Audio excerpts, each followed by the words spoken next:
Hey everyone, welcome to Penny Dragon Games' Twitch channel and the Cloaks of Minehelm campaign. I'm DM. I'm Ben. I'm DMing as per usual, and we are down at the moment to just 3 of our players, but we'll soon in the new year have 2 new permanent party members joining. So I'm not killing them all off. Picking them off one by one. There'll always be fresh meat. So once again we're jumping in. So we'd jump. Sorry, it's got something pinged up there.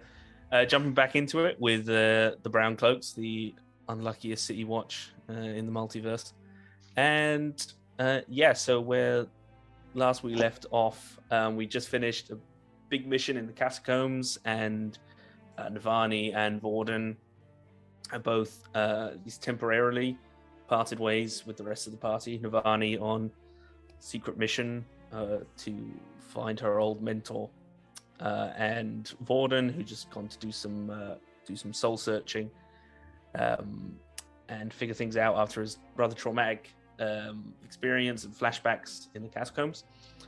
But just before we jump into it, a little bit of housekeeping up top. At the moment, at Penny Dragon Games, we're running another Kickstarter, issue 4 of our Mag of Holding. This is Breath of the Feywild, a Feywild-themed magazine. We've got Mag of Holding 1 and 2 here, physical copies.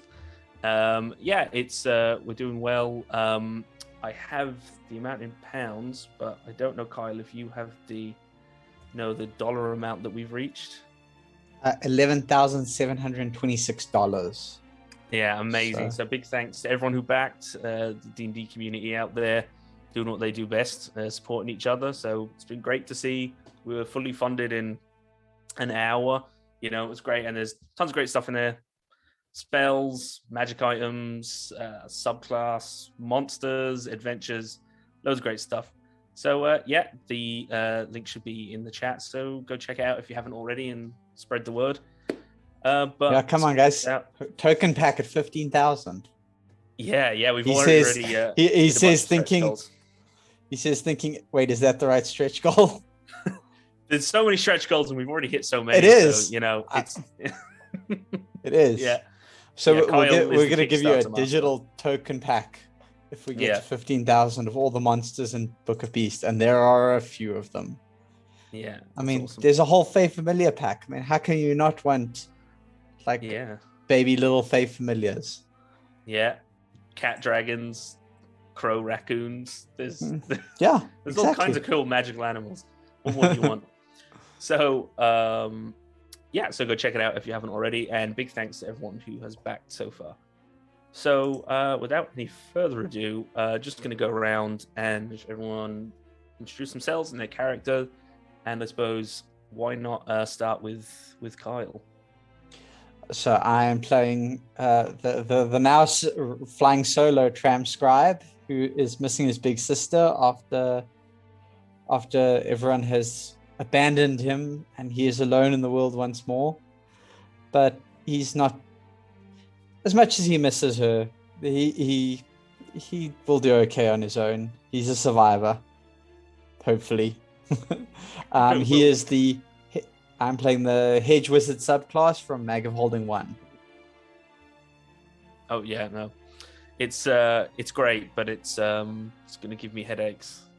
Oh yeah, investigation is up there. Yeah.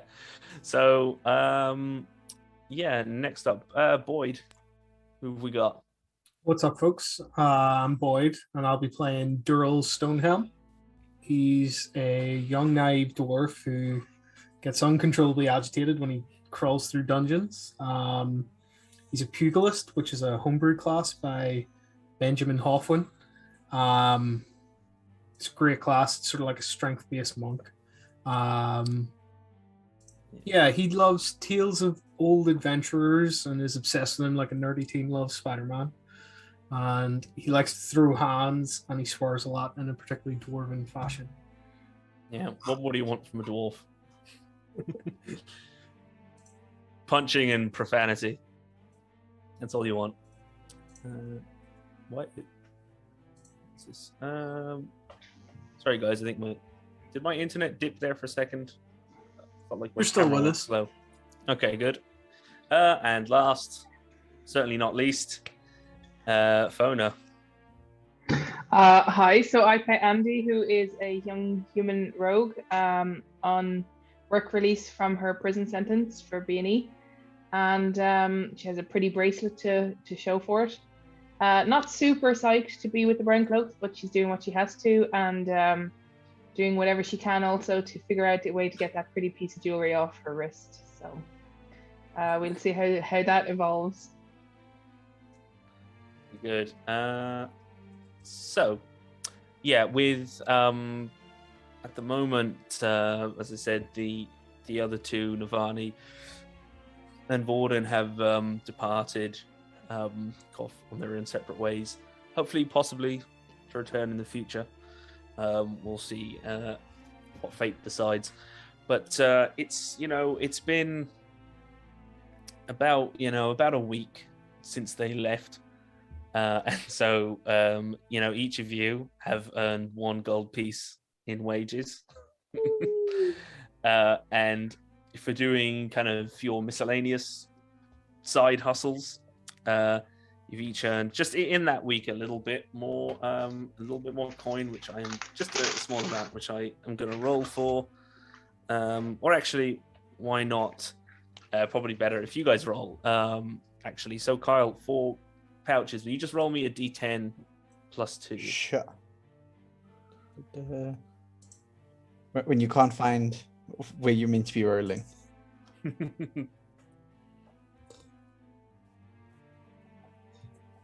Jeez, it has been way too long since I've played. I'm like, oh yeah, that code's not correct. Correct it. Oh, 11.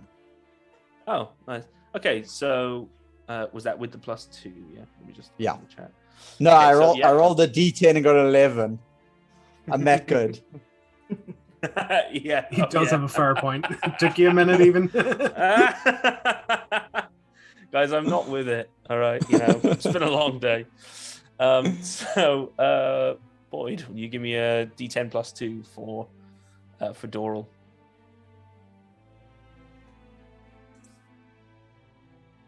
Alrighty, there we go. Total of 10. Yeah, so it's another 10 gold pieces. Pouches for his work with middlemen and identifying magical items, and other miscellaneous nefarious magical work that he does. Doral for prize Pouches fighting. doesn't do anything nefarious. He just does shady shit. Slightly dodgy. Nefarious to the authorities. Oh yeah, but And- who cares about them? Let's Fono, let's see how much Andy earned in her Totally legitimate extracurricular pursuits. Yeah, exactly. Yeah. So legitimate enterprise. D10 plus 2. Yep. So it's 9 plus 2, so 11. Okay, yeah, so 11 gold pieces for Andy. I won't ask you what you did because then otherwise I'll be an accessory. So don't tell me, I what went I fishing. don't know. Yeah, I went fishing. fishing for wallets. So By the way, have we gotten our wages from the Cloaks ever? I don't think we've ever actually gotten paid our gold piece. you have. We You got. have. I I've just said been at the top tracking of the it. session, you got a gold piece. I think. Oh no, he did say that. I might owe you some pennies. Come on, guys, get with it. Come on. Oh, what I do have to do, which I forgot between this one and the last one, Andy, and I have it written down, is I need to get a gold amount for Andy looting the tombs and the catacombs on the way back up. Looty. All the looty. Yeah, so we'll see. I have to recheck my notes of just the tons of like tombs and stuff that I put in the catacombs, and how I got to try and work out some bit of a reasonable average because I don't want to I don't want to shortchange you on how much might have been in the catacombs. But yeah, as I say, it's been a little by the way, while. I've got a few things I would like to sell off if I can do that now. Yeah, sure, yeah. I've got listed in my inventory magic bell times 2, 1 magic bell that we got in our last adventure. I can't actually remember what it does. Oh, is that the? Did you put that back? There was the bronze bell that was in the like creepy tomb where there was all the ashes, and there was the brazier on the. Yeah, no, I did not put that back. Oh, if you didn't put it back, okay. Right. Well, I'll like say... if someone had asked me to put it back, I probably would have. But if no one asked me, I would have kept it. Because I thought it was you or someone else was like, that looks like bad shit, bad juju, and we're like, put it back. I must have been misremembering that then. Okay, well, I mean, you do have contacts in the middlemen, so you should be able to fence a magic item. So let me just really quickly. I want to double check. I want to pull up. I think what I did was I put it in my bag so that Andy didn't put it in hers. I certainly remember that. Yeah, I wasn't. I remember you hiding it from Andy. I would never have taken your bell from you. Oh no! You know what happened? You would have taken it the minute I put it down because then it's no longer mine. Yeah. What happened was I think you identified it, what it did, and then you were like, "That's going to be bad news," and you kind of didn't share that with the class. It was the thing that remind me what it did again. So essentially, it's just you could. I don't know if it was. I don't remember if I put a limit on it. I'm just going to check my notes now. But essentially, you would ring it, and it would cast Toll the Dead, but just in a 10-foot radius. So including you, anyone in a 10-foot radius who could hear it, it would just do Toll the Dead. But obviously, it would hit you because you could hear it. So it was just this kind of like Toll the Dead nuke in a very, very immediate area. So if I were to say throw it, or possibly catapult it across a room, it would be a 10-foot radius around the bell, not around me. Well, you'd have to hold it, and you gotta. I mean, yeah. Where did I actually? So I can't toss it down a flight of stairs like a grenade. Yeah. Where did I? Could Mage Hand not ring it on the other side of the room? A Mage Hand can't can't manipulate magic items. But also, I think it's pretty big. If I remember correctly, you described it as like head size. Yeah, it's like a bronze bit, so it's maybe it's well above the Mage Hand carry. Yeah, so eligible. Okay, attunement. Yeah, allows characters to cast Toll the Dead. In its range is 10 foot. Yeah. Okay. Yeah. So I just wanted to make sure I didn't do anything else. So it was designed as uncommon. So, okay, let me think. If you were selling an uncommon magic item, I'm gonna say,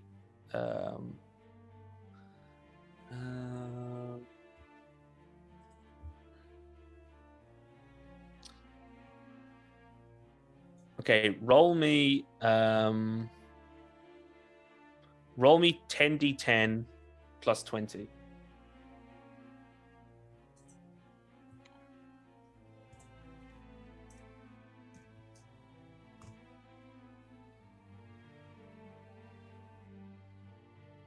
$73. Oh, that was not a great roll. So I'm gonna say you rounding it up, you bring this to someone, you bring it to the middleman, maybe not, or it depends if you go directly, say, to Riona Belmont, and you've pitched this and they come back 75 gold,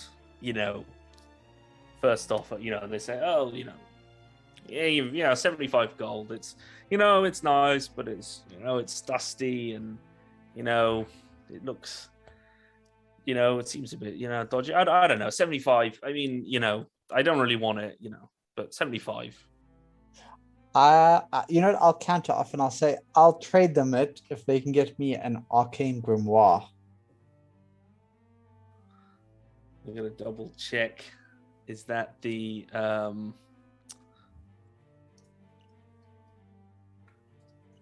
I'll refresh my memory on that magic item.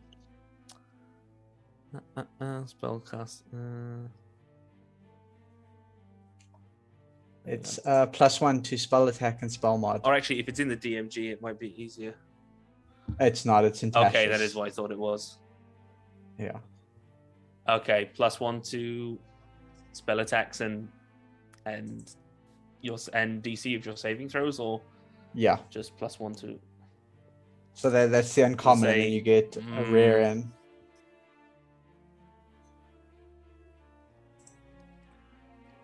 Well, give me a persuasion check. Ooh, persuasion. Am I any good at that? Yeah. 1 +1 to it. Oh, you rolled a 1. 19. Hmm.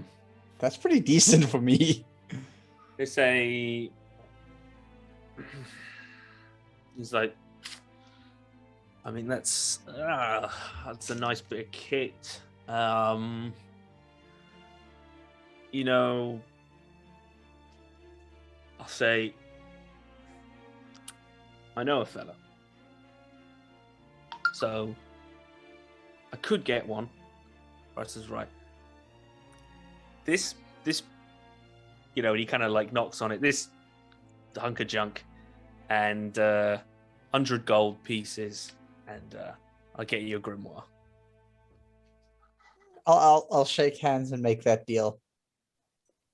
Okay, because it was a good persuasion roll, and he gave up the magic item. He says, "Yeah, yeah, good. Well, I mean, it's in the city, but give it a week, fortnight tops. I'll have it, Cool. unless you want to Payment- pay it.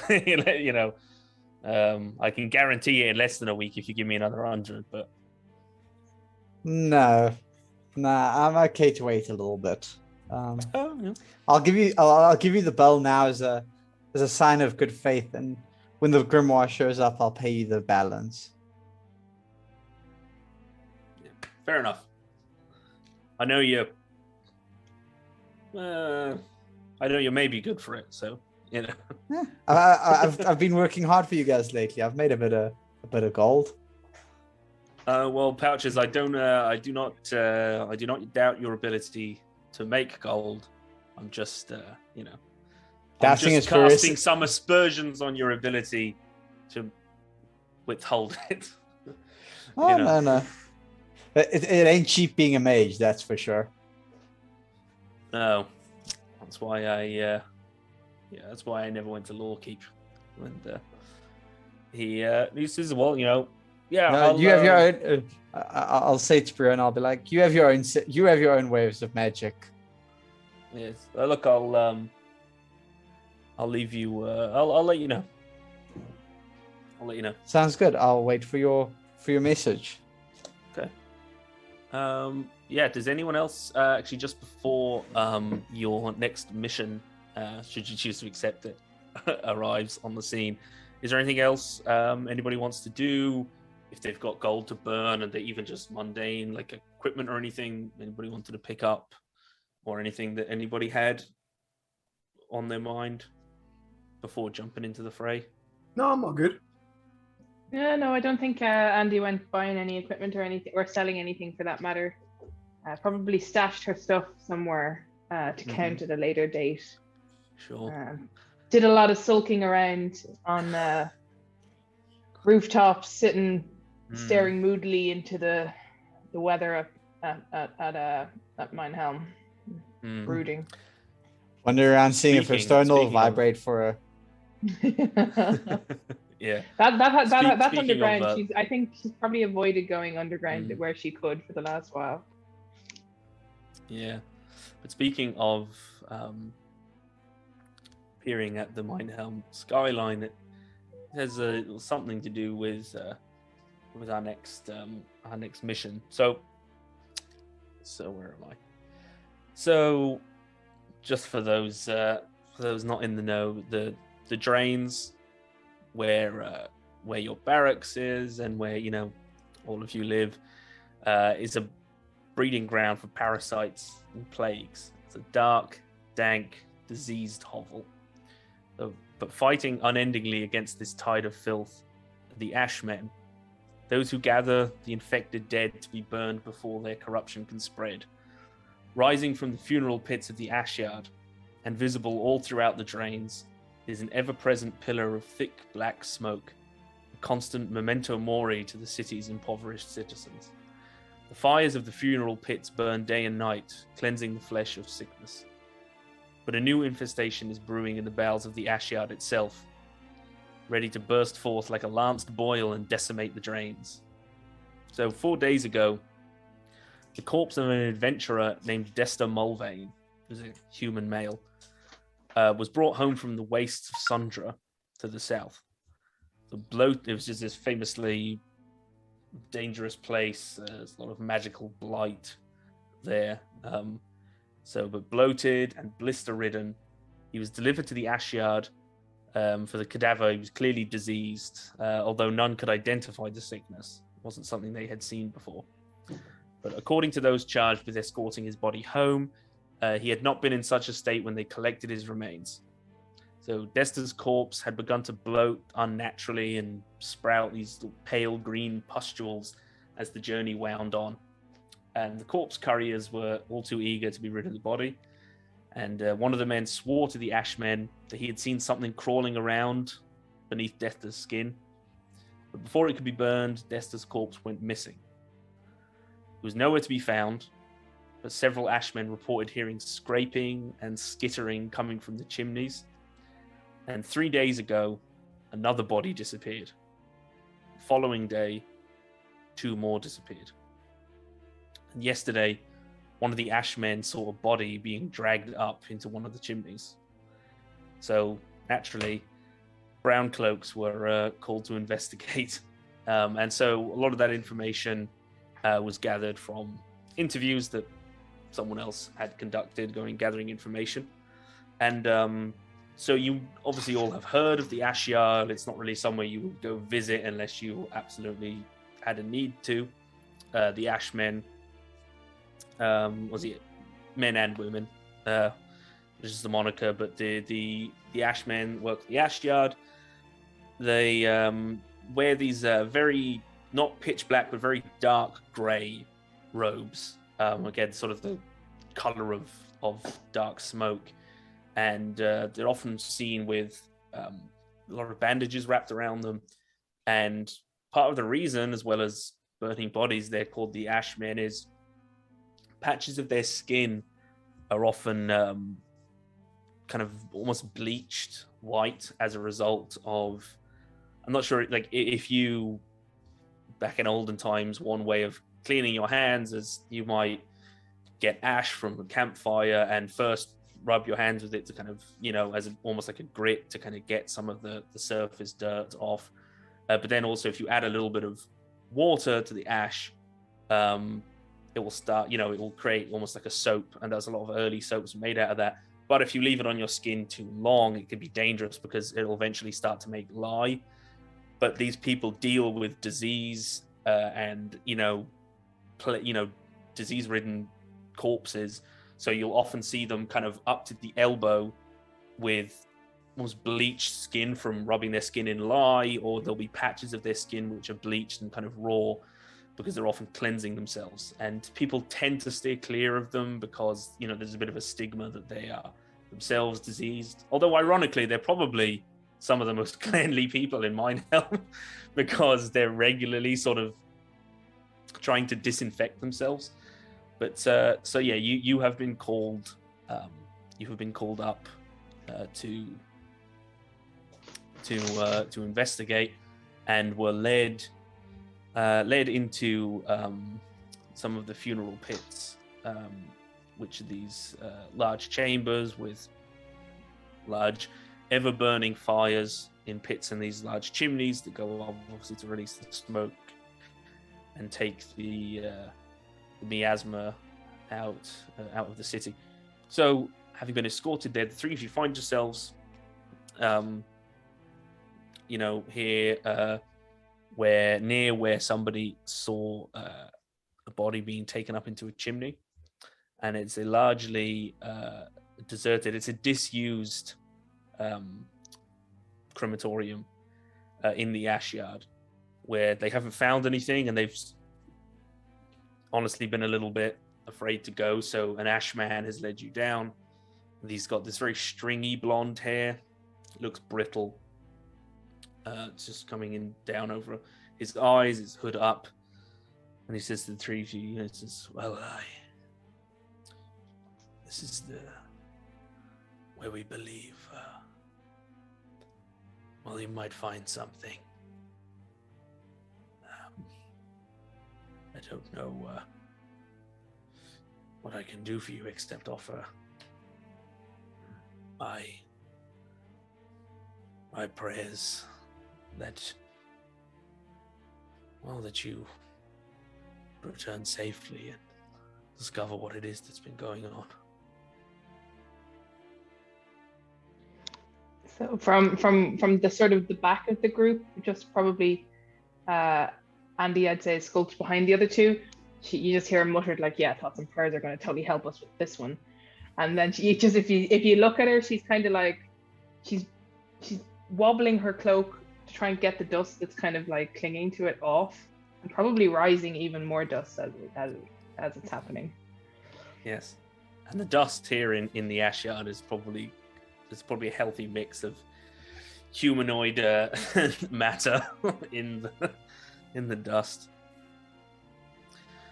And there's a, you notice there's this a very like sickly sweet smell of like honey or something coming off this guy.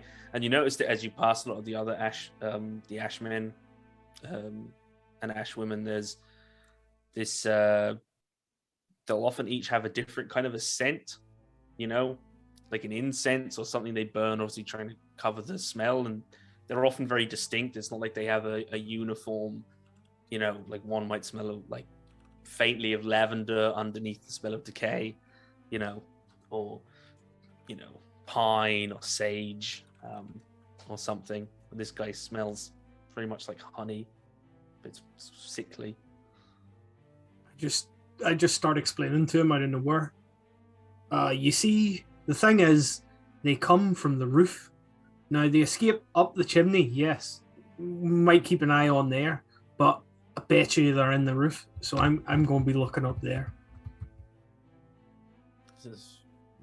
Well, I don't know how they got up there. Certainly not from inside. There's nothing to hold on to up in the chimneys. See, that's the problem. Nobody looks up, so they're probably watching you all day, wait until you leave, then grab the corpse and out the chimney. Kind of like, as soon as you say that, he's now like, he can't take his eyes off the ceiling. He's like, don't look up. And he's like, yes. All right. Yes. Through this door, is it? And he's just, yes, just, and you see down the end of this very long corridor. Those of you with dark vision, you could it would be kind of pitch black for Andy down that far, but you would see the very faint dark grey outline of an archway, of a door, and a chamber beyond. But as if you proceed, and if you want to enter the chamber, I will pull up the map, because can anyone think of anything good to ask this guy? Surely, maybe I just say to him, maybe just stick around. Maybe we'd have a few questions for you. Yes, of course. I'll be here. And there's as he led you forward, just behind you, there was like, a few more, but they don't really have anyone. They don't have any, for the most part, any kind of fighters or anything. It's not like they mostly just deal with, they just deal with the dead. They don't usually put up much of a fight, even in Mindhelm. But sorry, Kyle, what were you saying? I was going to say, is he showing us where it was last seen? It was seen essentially like nearby and a chimney, but they haven't, apart from looking up the chimneys, they haven't really seen any signs of anything on the ground. And the only place they haven't really checked is this old disused section. It was more like overflow. They don't normally need it, but obviously there are often more than they need, because the place was specifically built centuries ago during a massive plague. So it's actually quite big, and there are chambers that aren't used all the time. But they're essentially saying it's like this. We basically haven't gone down there because it's dark and creepy, and we don't want to die. And you guys have swords and clubs or something, and we don't know how to fight monsters. Assuming that that's what's going on.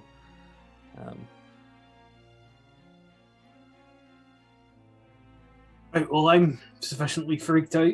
Shall we head in? Are you kidding Yeah. me? It's dark in there. Can't you see What in the is dark? it? What is it with We dark have- places? We have Everywhere is torches. dark. Oh yeah. Paint a target. Why not? Yeah. It's not my So- fault. You were born without the ability to see in the dark. Oh, screw you. How did I know we were going to end up in the dark all the time? That's like a ridiculous. Okay, it's the brown cloaks. Oh, you're always going to be in the dark. That's just ridiculous.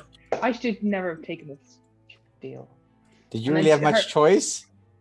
You just hear muttering as she starts like rooting in her pockets and pulls out her like hooded lantern and sets it to the lowest level of light she can possibly manage to see with.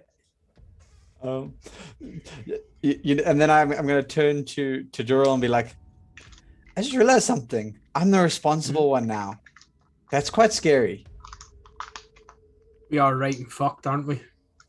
We really are. Right, well, I'll keep an eye on the roof, and you keep an eye at ground level. How about that? That sounds good. You're a roof watcher.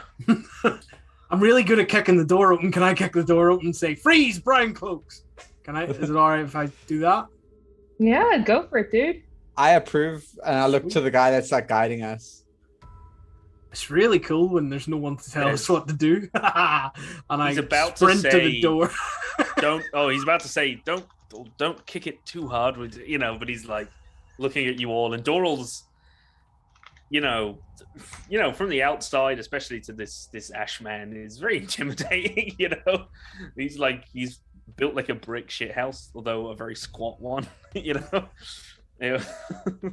But hey, you only need to sit down in this shit house. Why do you need it to be tall? So yeah, I literally kick the door open and shout, freeze, brown cloaks. So as Doral boots the door down and shouts, freeze, brown cloaks, we come to this room, which since you can see, pretty much like the two of you, and it's just one chamber. I didn't really see much of a point in fogging it,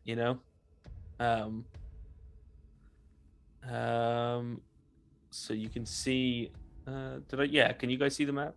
Yep. Yep. Cool. So all so as you kick it down, and you can obviously be outside the room. I just that's the edge of the map, so I kind of had to. Actually, what I'll do is I'll rearrange you a bit so you can kind of assume that you're out in the corridor, this little 5-foot corridor. But you see there is this awful like thick odor like hits you. It just smells like rot and decay, and you see all around this, like where there's the four little, well, not little, but four these big pits that are filled with old, looks like old dry twigs and kindling, like funeral pyres ready, to be burned. Although a lot of them are covered in the same material that's covering much of this large chamber. Like at a glance, it almost looks like webs, but in what little dwindling light there is, it shines like almost like a string of phlegm, and it's some kind of mucus is covering just almost everything, every surface. It's coming from floor to ceiling, and you can see it dripping down one or two of the chimneys which hang. You can see just openings in the ceiling above each of these 4 funeral pits. And it is otherwise it is just deadly silent. And looking here in these pits, you can see what, like in a glance, it looks like sacks or something, like, almost like, they've piled up sacks of grain or something to be burned. But then you see the shine, and it's made of the same mucusy material, and almost looks like a cocoon.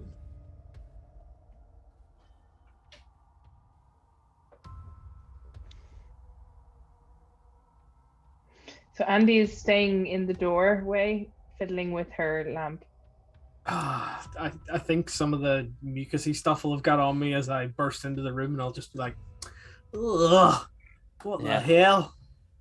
Yeah, it's like when you walk into a cobweb, if the cobweb was made of sticky snot. He makes So a you said we particularly saw. high-pitched scream that you're quite astounded comes out of a dwarf that size. Did you say we saw a body in here?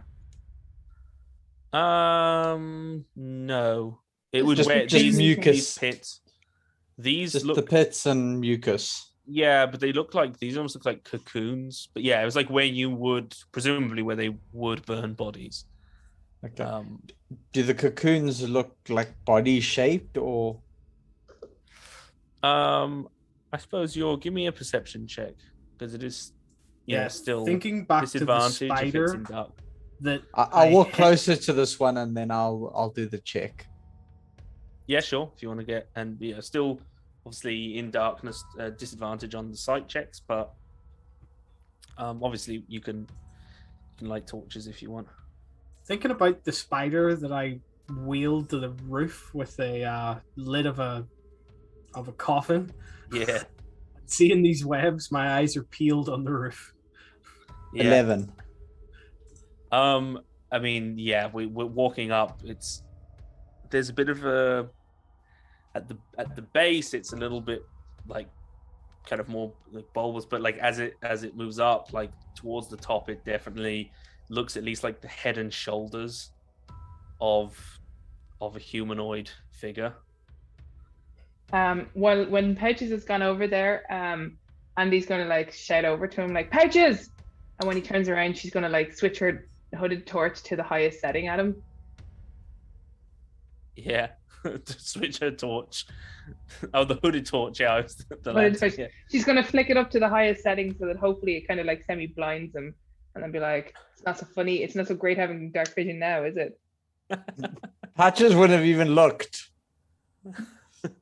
She's gonna be very petulant that you didn't even look. Poor Durrell possibly got it in the side of the eye though.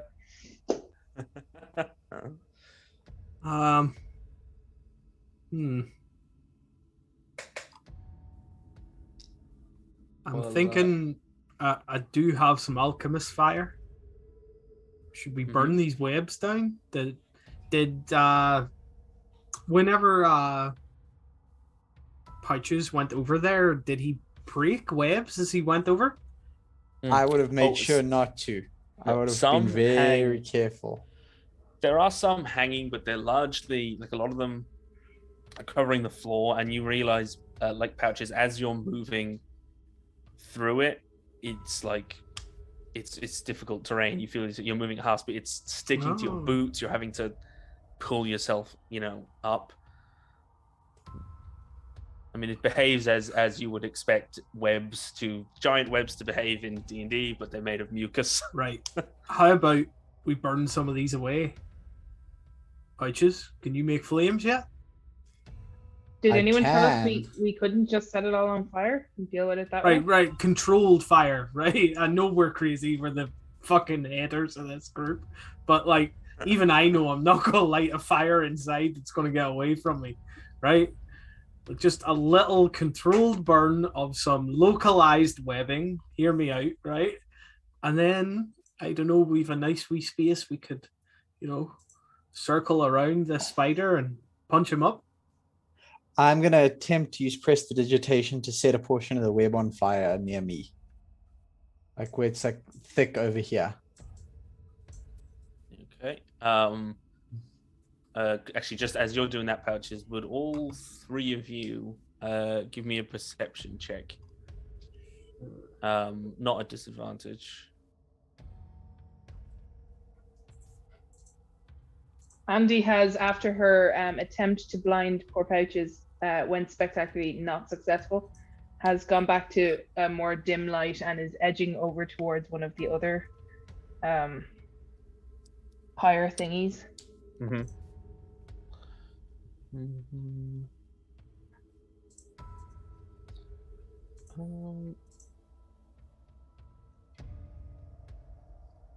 So you're are you essentially trying to burn with prestidigitation? How are you attempting to do that with prestidigitation? With You can. Well, the thing is, prestidigitation. You can light something on fire, like a torch, or. So I'm just trying to directly light the webs on fire. I think it. Well, I think something like a candle or a torch or a campfire that would. It's sort of set up to be, but you could. Oh, hang on. Unless you're trying to set the funeral pyre on fire, not the web itself, because I'd say it would have to be kind of primed to be burnt. Oh well, you can. Let me just see what it says here. You can instantaneously light or snuff out a candle, a torch, or a small campfire. Yeah. So what I'll do is I'll light a torch and that I have, and then I'll try and attempt to like set the webbing on fire with that. Yeah. So, torch.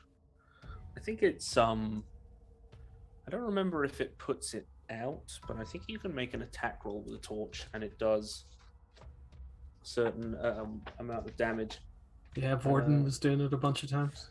Yeah, I forget if it's 1 damage or what it is. Just 1 second, folks. Let's double check because. If you make a melee attack with a burning torch and hit, it deals more than fire damage. So basically, for every you can kind of start, waving it over, and in that you would discover. Let me see, where is it gone now?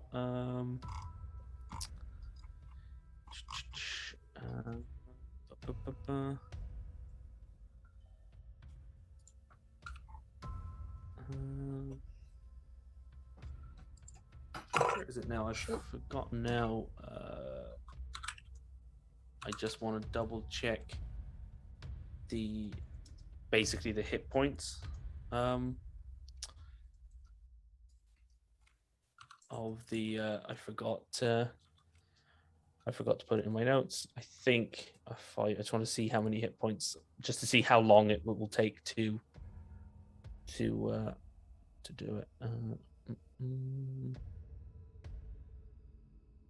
I'm gonna say it doesn't matter. Okay, so I'd say after about about 6 6 seconds, more or less, about a little under 10 seconds, you can start getting this thing smoldering, and it's difficult at first to catch because it is kind of slightly damp, but it does seem to be susceptible to the fire. And this patch of webbing. Now, is it you were doing just this here next to you? Is it? Yeah. I was just trying to see if it's actually going to burn. Yeah, like is it flammable? Yeah. So basically, that does essentially using your action to put the torch to this thing. It does burn away. So does it catch and like carry on burning, or is it just like burning it that little section away? it's not catching it, only because the torch is relatively small, so it's not. Sorry, I just want to check this perception. Andy, as Pouches starts burning that one patch, you could swear from this side of the room, like from the north or the northeast or the east of the room, you thought you heard something. Northeast of the room. That's Skittering. behind Pouches or behind me? Behind Pouches. I'm going to swing my torch that direction. Okay. Can I see anything? Hang on, yeah. As well, hang on. So as you point it, so it creates a beam. It's the hooded land, right? So what's the range on that? Is it a six? Is that the one? Or is it a 60-foot cone? Or is that's the bullseye lantern? I think this is. Not too sure. This is just a hooded lantern, so I'm not sure the range it actually gives. Okay, I think it's. I want to say it's 30 feet. Cast a bright light for 30 feet and a dim light for an additional 30. Okay, so actually, I might as well actually put that on, Andy. So you've got 30 foot of bright light, and this will be 45 of dim. Where is that gone? Right. And okay, actually, I need to make sure that you guys can see that as well. Okay, so yeah, from where you're standing, it reaches again dim light just a little bit behind Pouches, but it doesn't quite. There's just shadowed area just behind him. Doral, are you doing anything? Are you still standing in the doorway? Are you doing anything in particular? All I was really gonna do was, I'm proficient in survival, and I would like to think maybe whilst mining as a dwarf, I've came across spiders before. Like, does it seem like this was recently? Like, do these webs look like they've been sat here a long time and they're old, or are these freshly made or something like that? I wanted to figure out some sort of timeline. Yeah, I would say you can survive. I mean, survival or nature. Okay. The DC for the nature would be a bit lower because it would be more specific knowledge. All right. You'd I'll give it a go with survival. See how it goes. A big fat 9. It's difficult to tell, especially because you've never seen anything like that. You've certainly seen spider webs, but it's pretty. This is pretty alien to you. Weird. And it's difficult to tell. Yeah, it's just setting off my weird. Maybe yeah, it's pretty kind of glistens. It's kind of mucusy, so it could be. I don't know how long does snot stay wet for. I don't know. Phlegm. I don't know. I'm just gonna keep an eye on the roof and ready in action to punch something if it comes within range. And you're staying in the doorway? Yeah, I'm just staying in the doorway, yeah. For now. Okay. So Pouches, Andy has sort of turned the lantern towards you. I'm gonna look down in the pit, and you said there was a cocoon thing down there, right? In the pit, yeah, there is this like a mucus cocoon, and then above it, I believe, let me double check, I believe it's 50 feet. 50-foot high chimney covered on top. There's no light coming in, so it's obviously covered with a stone slab. I am going to. There's wood down there as well, right? Yeah, they look like they were primed in case they needed to use the chamber. They need it now. I'm setting it on fire with prestidigitation. Okay, yeah. So I would say because it will let you light a small campfire, and that's a 10 by 10 foot big funeral pyre. Fine, but if you dropped the torch in there, it will go up. Okay, you know what? I'm going to do it. And I'd say, don't know if I can drop. Let me just drop like a little, I suppose, like a little area of where the torch light would be. Or the funeral pyre. Sorry guys.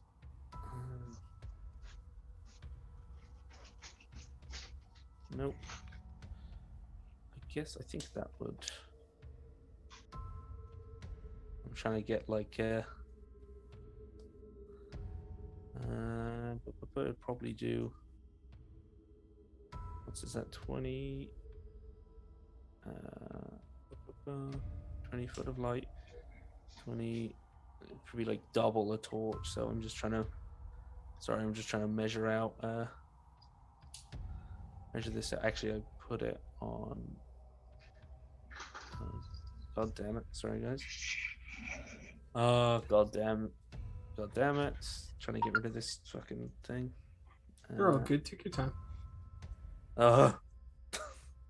Trying to like draw a little. Do you know what? Because there's nothing there to put an aura on, and actually, if I draw something, it's going to take up the map. But essentially, like most of the whole northeastern corner of the room is going to be lit up. And as you do that, so Pouches, you drop this torch in, and the kindling just like instantly, it's dry. Even with all this mucus in here, it's been sitting there a long time, drying out.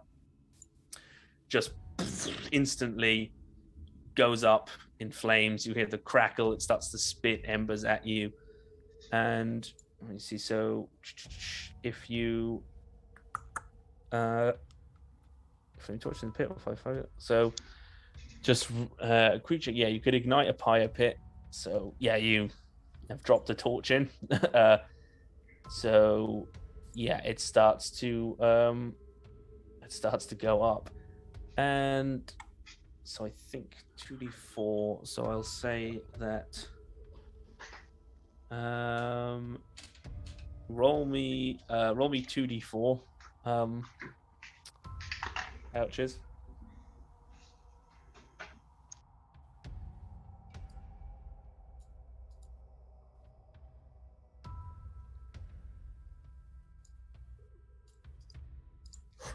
Okay. 5. So exactly enough. So you drop it in, the fire starts to catch, the mucus begins to sort of shrivel, and through the smoke and the flames, you see like a little glint of a jawbone and human teeth.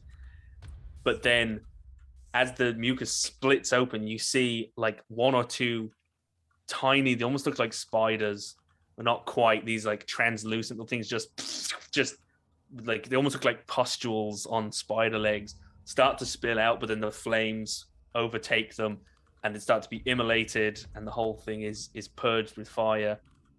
And as that happens, you hear something up above you, and from the ceiling, as it was just outside the reach of the torch, what Andy heard drops It's above behind you.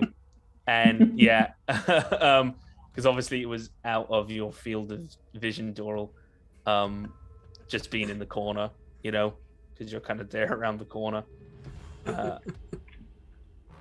Is this like? It looks like so. I suppose the easiest way that I can describe it is if anybody played Dead Space or has seen The Thing. So it looks like someone took a human man and made a walking giant Spider-Man out of him. So his limbs have been twisted and bones have been cracked, and there's like mucus dripping off of him, and it has just been mutated into this grotesque human insectoid hybrid. And it doesn't look exactly like this, but we're using a token for an etacap just to get the point across. So this enormous, it's still medium sized, but this very tall, gangly Spider-Man, its jawbone is like kind of hanging off, and it splits in the middle like mandibles, you know, and then another two come out with this kind of predator mouth. And I'm gonna roll initiative, but you are all surprised. So, yeah, I'll just pull the turn order up. Hang on. Okay, oh, sorry, I gotta clear that. Hang on. We're still showing the necromancer fight. Okay, cool. So, yeah, you should be able to roll for me there. Whew. Oh, Lovely, sweet. that continue. So it got a 8 plus.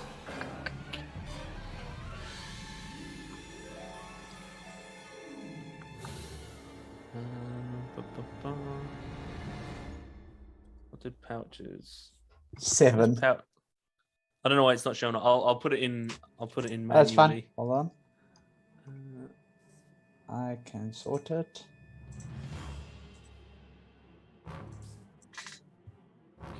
Okay. 7. So sorry, this thing was okay. +3. Okay, so then this thing is at 11. Where's it gone? Oh, yeah. Cool. So this thing's at 11. The arachnoid.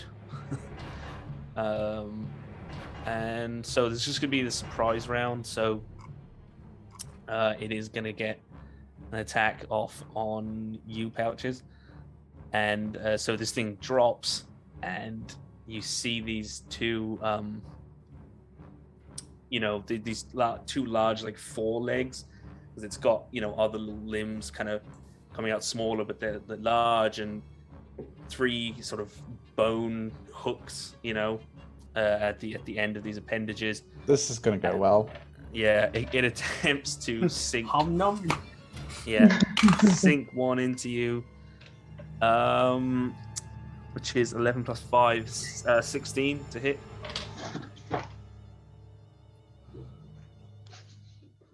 You're muted, Kyle. Does it hit you? So I'm checking. I'm gonna shield so it doesn't. Okay, yeah, smart move. Yeah. So it's like it hits, and there's this like this strange like it's like a sort of a clicking, like you can see that it's it's almost like teeth chattering in its mouth, and there's this sort of like strange noise, and you feel this hot breath on your neck, and then it goes for a second one. Hold on. Can you do a reaction if you're surprised, though? Oh, If you have the condition surprised, I don't think you get reactions. That's because that would make sense. Let me check. Thanks, I'm- Boyd. Yeah, I'm one of those hard people. Sorry. Love it. I need to. Let's see. Is it in surprise? If you're surprised, No, I cannot. can't take reaction. Okay, so Sorry about that. uh, My stupid brain knows too many things. it's all good. No, he's I not. Yeah, I should be picking up on it. So, okay, you take. So from that first one, 10 piercing damage, and what is? Oh no, sorry, I was rolling the wrong thing. Sorry, I was rolling its other attack. Sorry, guys, I will fix that up. 4, 5 plus 2.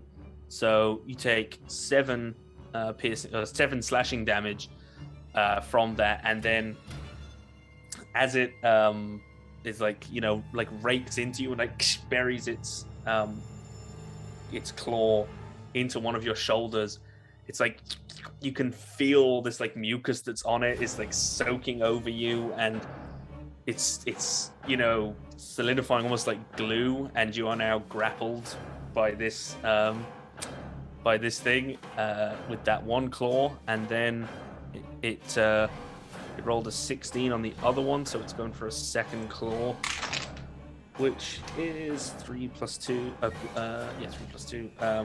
So you take 5 slashing which doesn't go to grapple you again.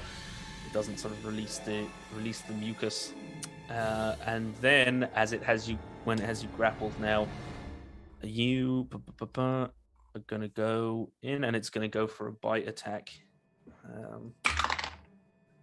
But it's a nat 1, so it goes to sort of to lean in, and you just like with the consciousness kind of returning to you, and finally like reacting that delayed reaction, you like duck out of the way, and these what was once a humanoid skull like lunges forward and bites down and gets nothing but air, and you see as its jaws open up again, you see this like bubbling like pale mucus like dripping off of its jaw mandibles, but then that is the surprise round, and Doral, it's your go.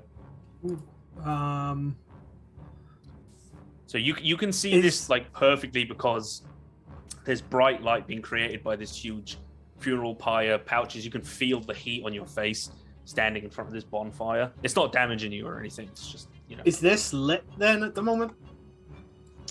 Yeah. Yeah. It's lit. Yeah. Okay. Right. So. No. Never mind. I was going to do something, but it's probably not a good idea. Because he's grappling pouches? Yeah, so you're not going to push him in? No, I was going to go scoop up another one of the bodies and try and burn it, because I smell odds. I smell tiny creatures spawning from them coming to eat me. But it looks like our mage is really rather boned, so I'll head on over there. Stop thinking like a game designer. Start thinking like a panicked dwarven adventurer. Yeah, that's a good advice. It's more useful to me. That's good advice. I'm gonna punch this thing. Okay. Shock horror. Yeah. This is very Rhino versus Spider-Man. Okay, I just try and simple right hook. Nice fire. An 18 to hit. Thanks.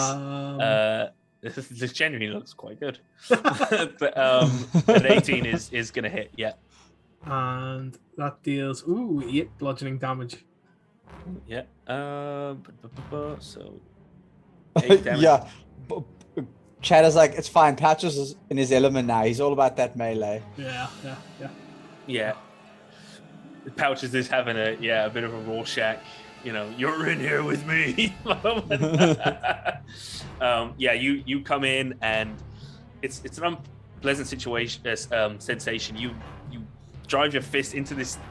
Well, once there was a rib cage, and there's like, it looks like human skin, but it's not the hardest thing you've ever punched, but it's much harder than a human body. It's like something that's made an exoskeleton out of bone and flesh, and it's kind of it's got a sheen to it, almost like it's been lacquered by something like hardened mucus. But it does, you hear something crack and something squelch inside, and it does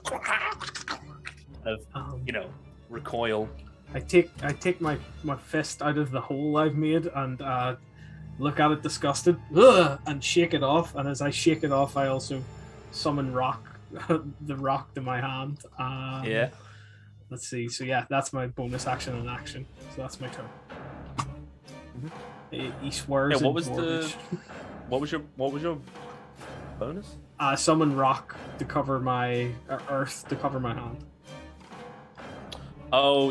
It's bonus action to do the dread hand thing. Thing. Yeah. Cool. And that's it. Yeah, because it uses your bonus action to do the secondary attack. Yeah. Okay. Yeah. So cool. That's my turn. That's Doral. Andy. So you could basically you could hear something, and then just beyond the edge of the lantern, this thing had been going, because it started in the bottom right corner and it started making its way around, and then flames, and then lit up in the flames is the stuff of nightmares. And it landed and just started laying into pouches, like a spider had caught a fly. But there it stands. And he's like, I knew we should have just burnt everything and legged it. But, that's always the answer. She moves a little bit to get into a better position to be far away but still see, and she's going to just shoot an arrow at this guy. Mm-hmm. See, arrow. Go for it. Where are you? Short bow.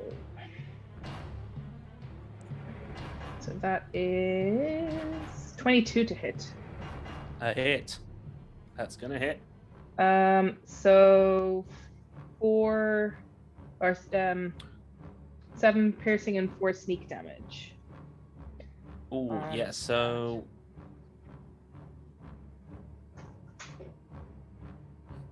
Can't count. 11. 11. Yeah, 9. Yeah, I was like 8 plus 11.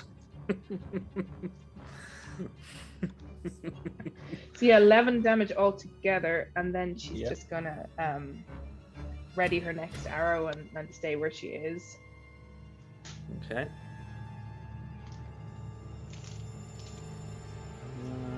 Okay, so that is Andy. And it is now the arachnoid's turn once again. So it's, it's been kind of hit, it's been rocked from several angles. So it's going to, it's got pouches grappled. So I think it's gonna it can only use one of its claws now, but it's gonna lash out at Doral. Oh, and it was pissed because it gets a nat 20.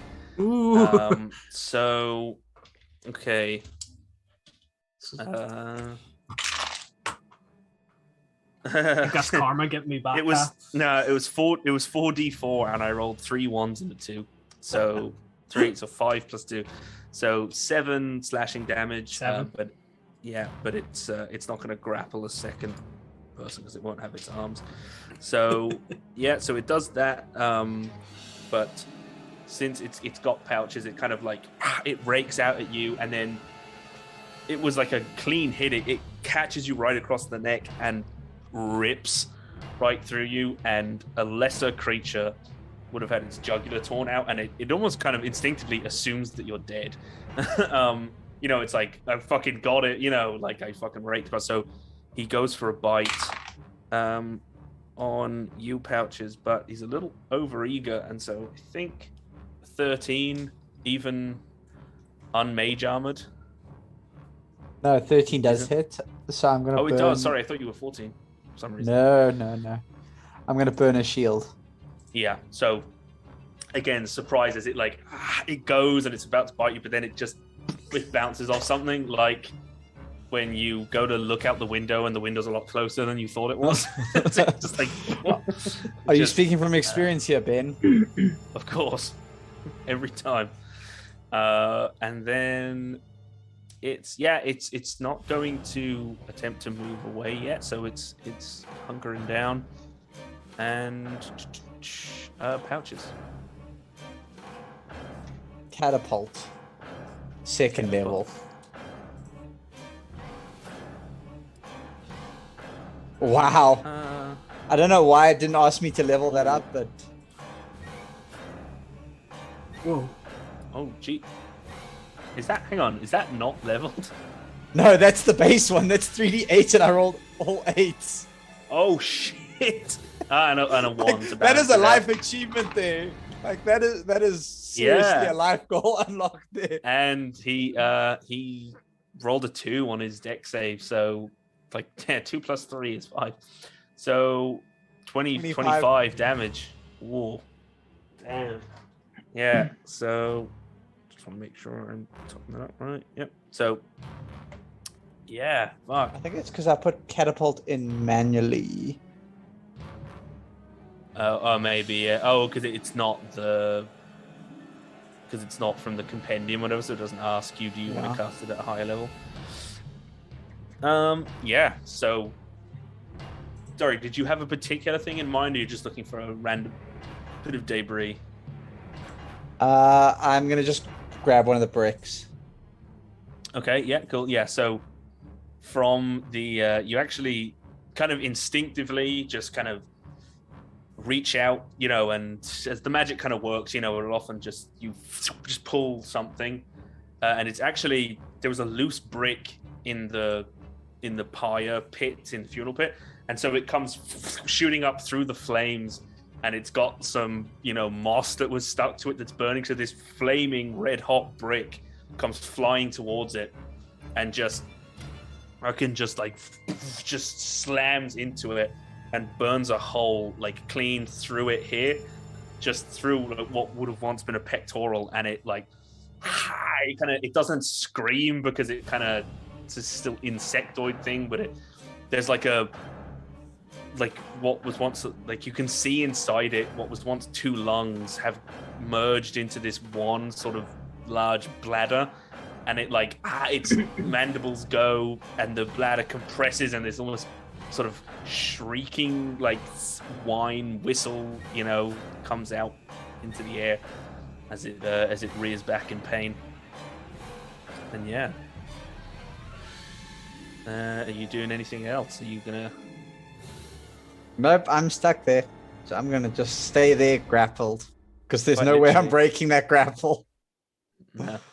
And then so just before so hang on.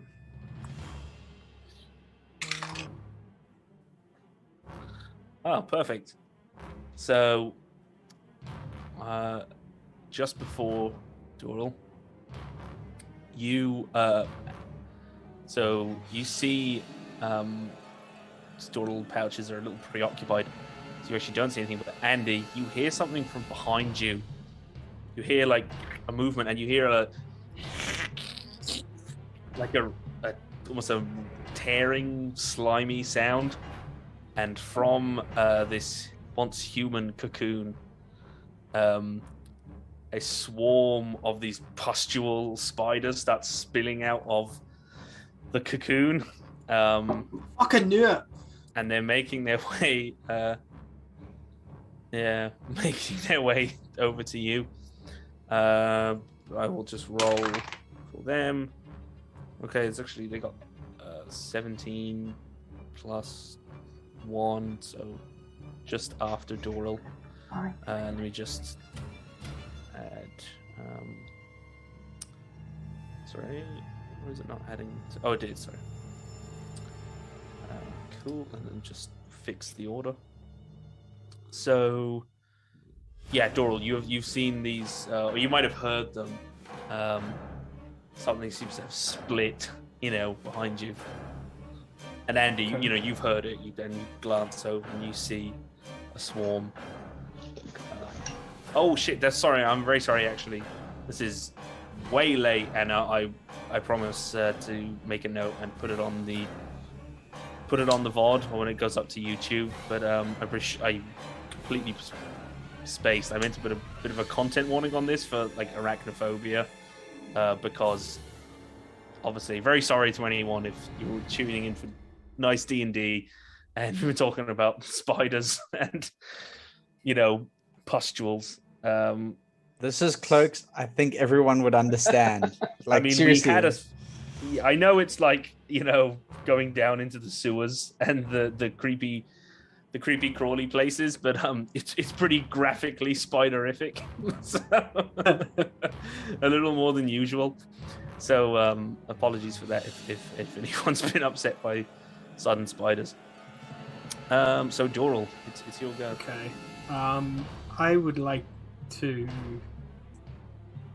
I think think my best chance at this is I'm gonna attempt to grapple the monster, if that's possible. Yeah.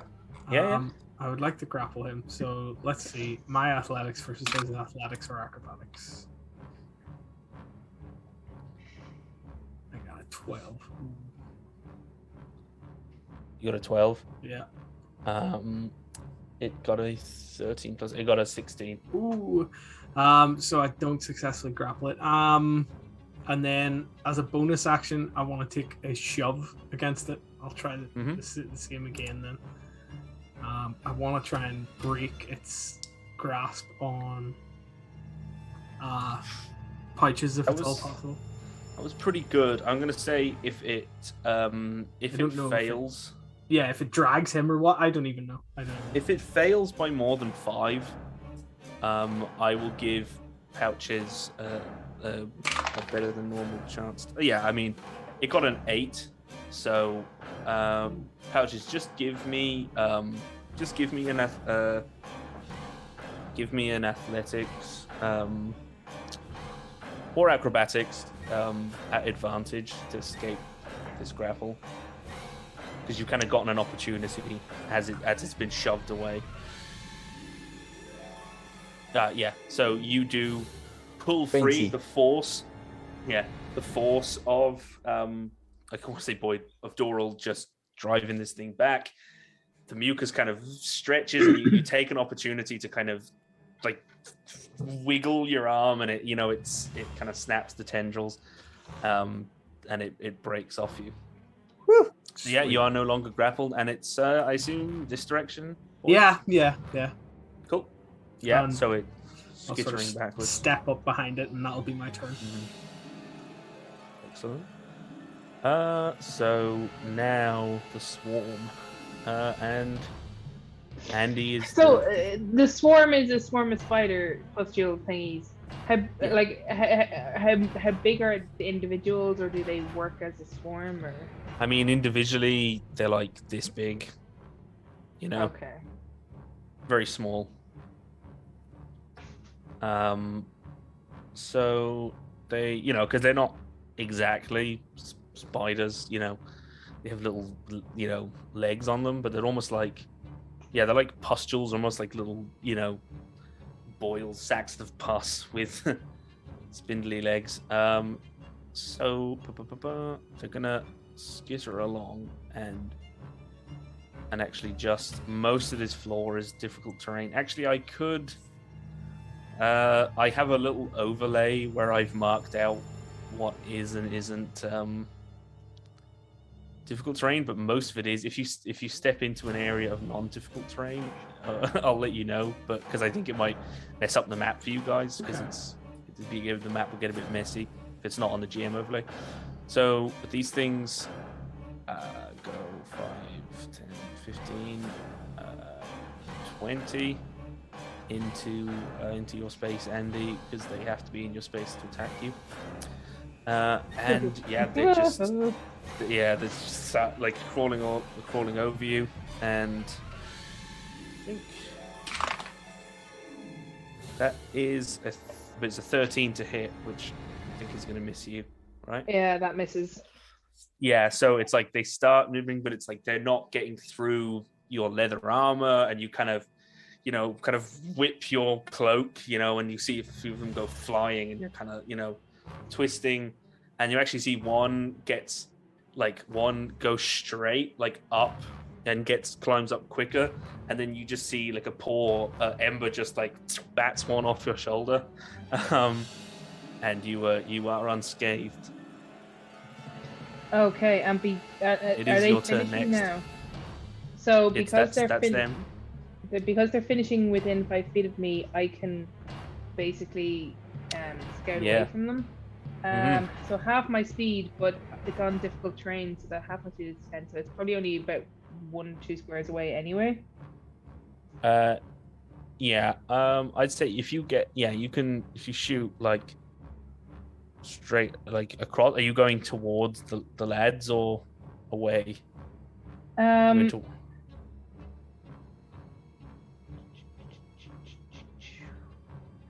See, Andy's now thinking like Jesus, there's going to be more of these guys coming from the other ones probably as well. So like she's inclined to run down that way, and then try to make it down there, away from these things, and like set the other two things on fire, before Well- having to deal with the ickiness again. Yeah, I would say because essentially, I don't really want to turn this overlay on. It's like you can kind of see that like so, like here and here is full on mucus, difficult terrain. Those two squares ahead of like straight down, but these like there's actually a fairly decent area like here, to here, to here, to here. Yeah, I which think isn't. she's basically running for this one here. Yeah. So yeah, you'll actually, that's not too, too far off. Certainly with bonus action dash on your turn, you'd get there. Yeah, so I think that's For what she's sure. gonna do. Basically, she's gonna get away from. Did I draw that square? No, I did. Oh, okay. So she's made it down to here probably, and is going to be rummaging to try and find. Yep. She definitely has something that goes on fire in here. She's gathered enough crap at this stage. Yeah. she has Well, to I have think something. even even all of you, I assume, because you've got the torches at this point, in the time, had picked up like a tinder box. Yeah, I've got it. You know, I've got a tinder box. so yeah. you could even try just directly like throw sparks onto it or drop a torch if you had one burning. But No, I was using the hooded lantern, so I don't think that would work. I ain't throwing that away. Yeah, no. On my next yeah. turn, I'm gonna try and flint that. but you'd still have the tinder box because you'd need to be able to light the lantern. Yeah, so I'll have my tinder box ready. And that's Andy's So turn. you can Or basically did you can I like need to dash to get that?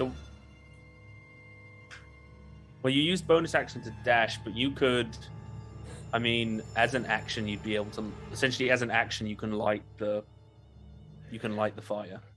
Yeah, so she's gonna light that one on fire. Okay, and when you light it on fire, you roll me 2d4. I will.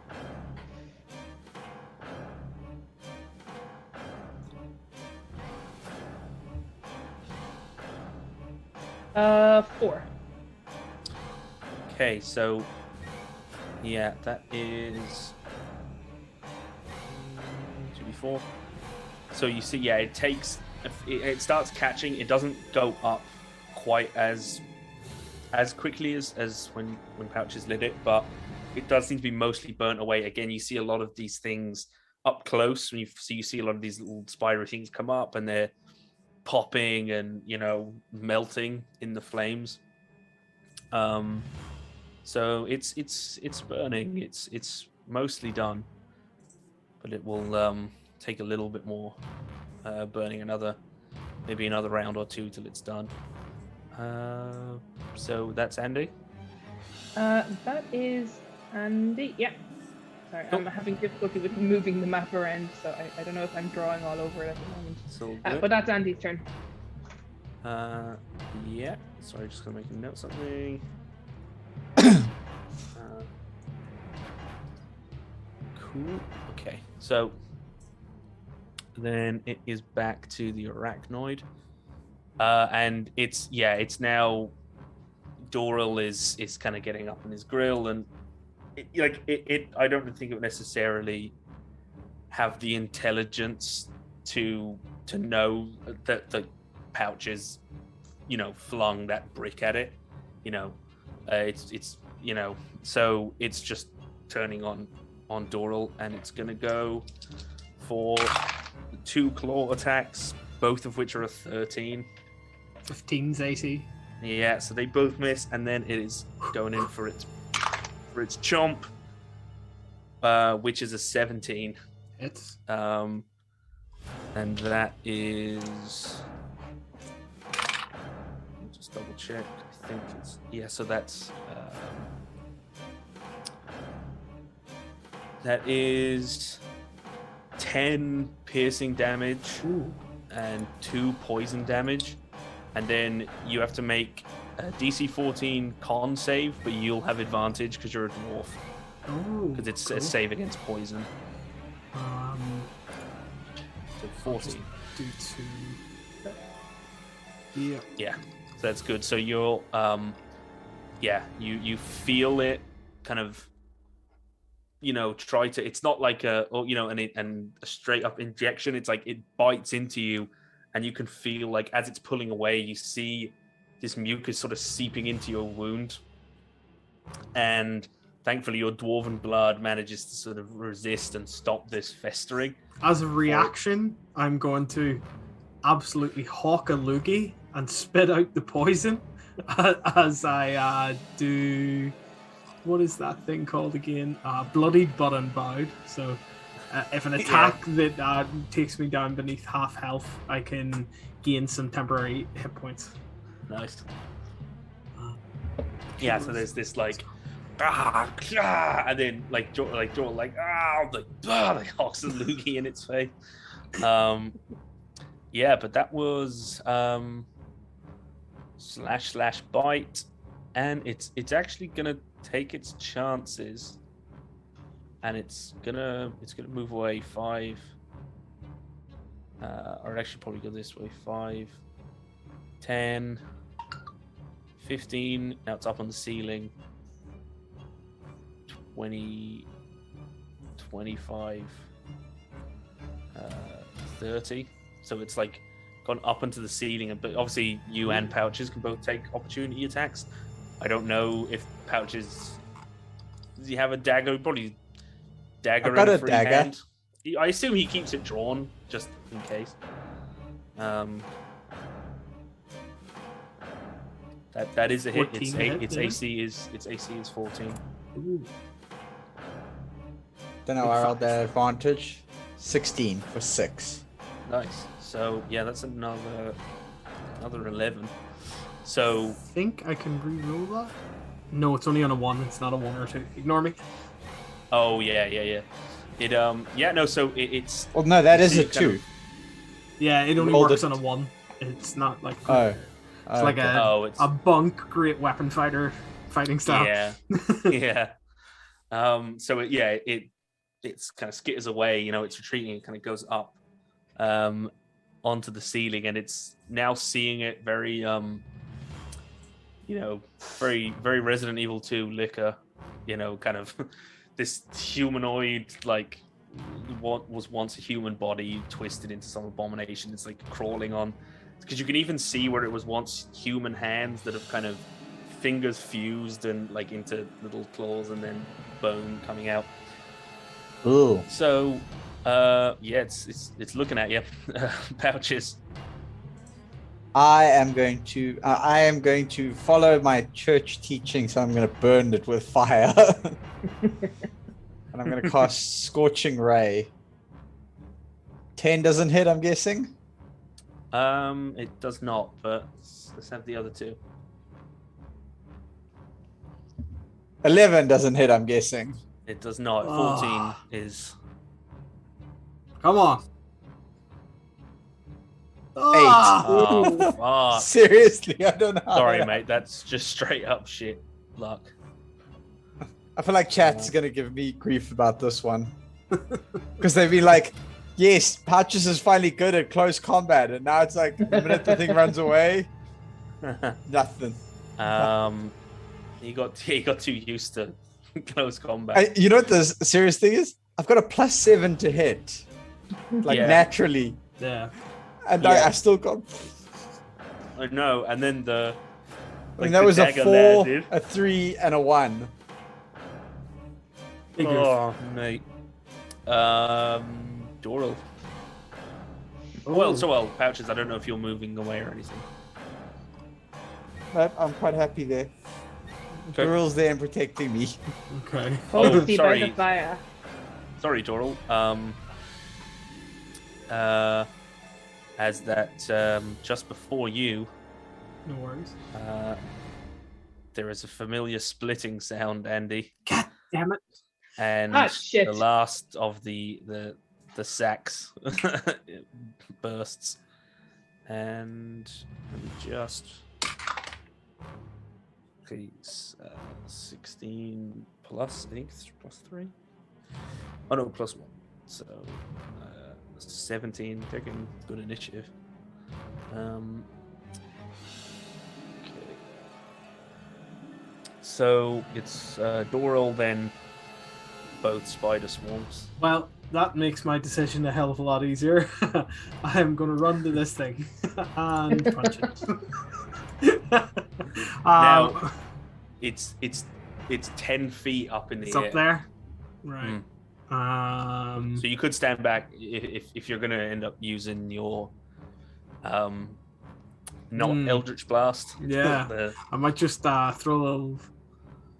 Oh, maybe my best bet is to just leave it. Yeah, I'm gonna head back this way then. 5, 10, 15, 20 over to there and try. So where were you? I started there. 5, here, and then 20. Okay, so it'll be like hang on, essentially like all I'm just gonna get rid of this afterwards, but all of those of course, yeah, difficult terrain. So yeah, I go to attempt to walk towards him and don't quite make it. There's a lot of difficult terrain, and I did initially have like little green boxes, but I that's all good. I feel like it's gonna ruin this nice map that Peter Hunter made. Yeah. I could. Is it safe for us to assume that anywhere that there's like a thickish cobweb is difficult terrain, but anywhere there's like a space like here? What I'll do is, I think at this point, oh fuck's sake! Apologies to Peter Hunter's. In that area between Durl and Pouches, was that not burnt up? Why did that? Yeah, it was only a 5-foot square. I think is all that he burnt up. Yeah. Okay. Oh I god, didn't burn damn. much. Hang on. Oh, Jesus Christ. Sorry, guys. I'm trying to... Sorry, I know I'm not going to be... I put it on the wrong layer and it's disappeared behind the map, so I don't actually think I'm going to be able to pull it up. That's fine. I don't mind. So he tries to walk pretty much through anywhere some there is a web on a square is difficult terrain. I get you. Essentially. So he doesn't really notice the webs. He gets 5, caught up in them and stops short. 10, 20. Yeah, you get there. Yeah. If you're going. And he's like, Right. he's frustrated, and so he decides. But to I mean, you've pull been a rock walking up. through it, so you. Oh. He decides to pull a rock up from the earth and attempt to chuck it at them. So let's see. At the swarm. Yeah, at the swarm. Okay. Constitution is my thing. I don't have this set up actually. Oh no, I do. I think it'd be. Yeah, so it'd be set up. Oh, you do have it, yeah. Yeah, a big natural one. Fuck. Yeah, it's different. You kind of like. You go to. Like, you're not used to it. You're in contact with the ground, but then there's this kind of mucusy thing, so you kind of like go to like pull like a rock up and fire it, but it gets like. It kind of comes up a bit and then boing, it gets sort of sprung back down as like something coming up through a trampoline, and it gets boinged down, unfortunately. And that's my turn, unfortunately. Okay, so it is this the one actually just in front of you. So seeing you, it goes 5, 10, and goes into your space, and. But it gets I think a 7. Yes, a 7 to hit.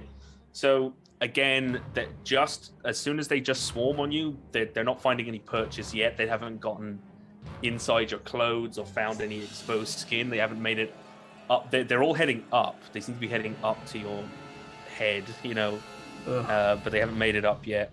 Ugh. in that, Oh. in that Probably time. freaking out and trying to knock them off himself. Yeah, so that is a miss. And then 5, 10, 20. Actually, let me check. Do they have... Yeah, they got 20 feet, so they'll have to 5, 10, 15, 20. They're just 5 feet away from you, Andy. They can't get any closer. But then it is your turn. Okay, so again, this completely burns up. That one. it's still on fire though, right? It's still, but yeah, it's burning. But the 'Cause, mucus like cocoon is Creatures, just yeah. completely melted. Because once these two fires were going and giving off light, Andy had put away the torch or the hooded lantern. Yeah. But when they finish close to me, I'm gonna dodge backwards from them through what looks like not difficult terrain, so I can get Nope. that far back. Yep. And then I'm gonna shoot an explosive arrow at this swarm that's close to me. Oh yeah. One of my very short supply. I actually maybe should go shopping sometime soon. So let's see. Come on, 22 to hit. Oh yeah. Let me just. Oh, I don't have it up there. Hang on. Let me just pull up my my little items doc because I. Right, because I was away, I am beset by cats today because they're all like taking turns to come. So I apologize. There's a like. Yeah, a as you fire it rotating off, window of Ember cats. is like, you know. I don't think somehow I don't think the internet is going to complain about the cats. So that's actually another thing. I think unless Vorden took it with him, I think people had some of that dragon spit, that like incendiary blade oil that that we I also do got on have- that mission. I do have some of that, which is being saved for emergencies. I don't know if anybody found the smoke bombs because there were smoke bombs in that place as well. Sorry, I was going back through the. Where did I put the? Oh, sorry, I was looking at the wrong thing. So yeah, the incendiaries on a hit. Yeah, target takes. So you give me 3d6, please. Okay, so I had rolled a piercing damage. Is it 3d? Okay. Yeah, it does. It just does the fire damage. The 3d6 fire, and there is nothing around it, and you know, so there's going to be no, and you're far enough away. So there's 17, nice. Nice. That is very nearly. So, yeah, you almost at one fell swoop. This. Oh no, sorry, Did I miss? No, I misread that. Sorry. So, yeah, you send this incendiary at them, and it just immolates them. And he's just a big ball of fire, and they seem to almost, all be gone.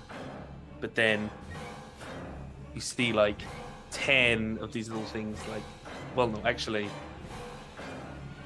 no, 3. You see 5 of these little things, like they're crawling towards you. While most of them are just a smoldering, soupy mess on the floor. So that was action. You've still got movement and bonus action. So movement, I'm gonna 5, 10, 15. Okay, thank you. 15, but now I'm moving into difficult terrain, so that's that's my movement, and I think I'll probably use. Yeah. I'll use bonus as dash to move another 5. 35, 50. 45, 50, 60. Yep. To there, yeah. Okay. So, actually, is there anything? Oh, no, actually, no, never mind. So that's Andy. It's this thing, the arachnoid, and let me just check my range.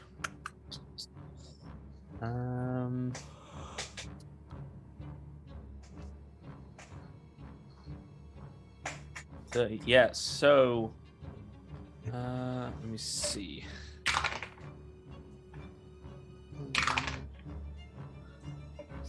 Okay, 30. Chat says we love cats. Exactly. Chat loves cats. So an 18 to hit you, Doral. That hits. AC is 15. 17 AC. So yeah, this thing, it opens its maw, and then like in a swirling cone, string across the room, strings Whoa. of mucus like come at you like spider web, and they start to splash on you, and they like and this thing hits you with its mucus web, and you are restrained by this mucus webbing. As an action on your turn, you can make a strength check to try and get it out. Okay. Yeah, so you can also damage it if somebody does enough damage to the like mucus, you know. They can break it, you know. But yeah, so it uses its action to use its mucus webbing and web up Doral, and it starts 5, 10, actually. 5, 10, 15, 20, 25, 30. Starts moving towards the exit. On the ceiling, and then it's Pouches. Okay, I'm gonna be like, I've got the hang of the spell now, and I am be going like, to use, and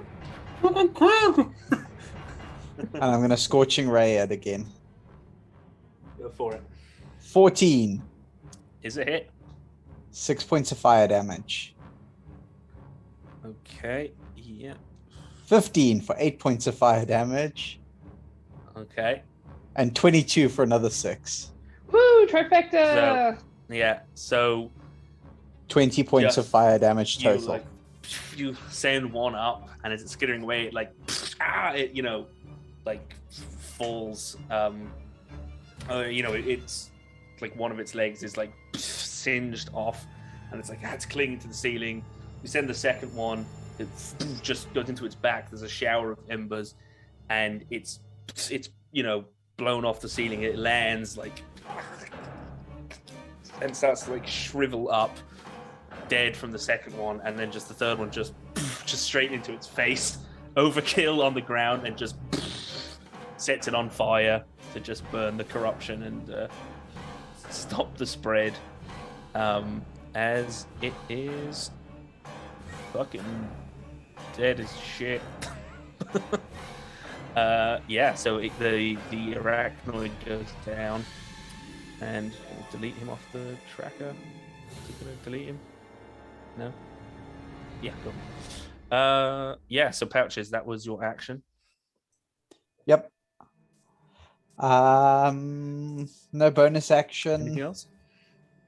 Nope. I'm gonna swing around to this side of the pit. So it's 5, 10, 15, 20, 25, 30. Cool.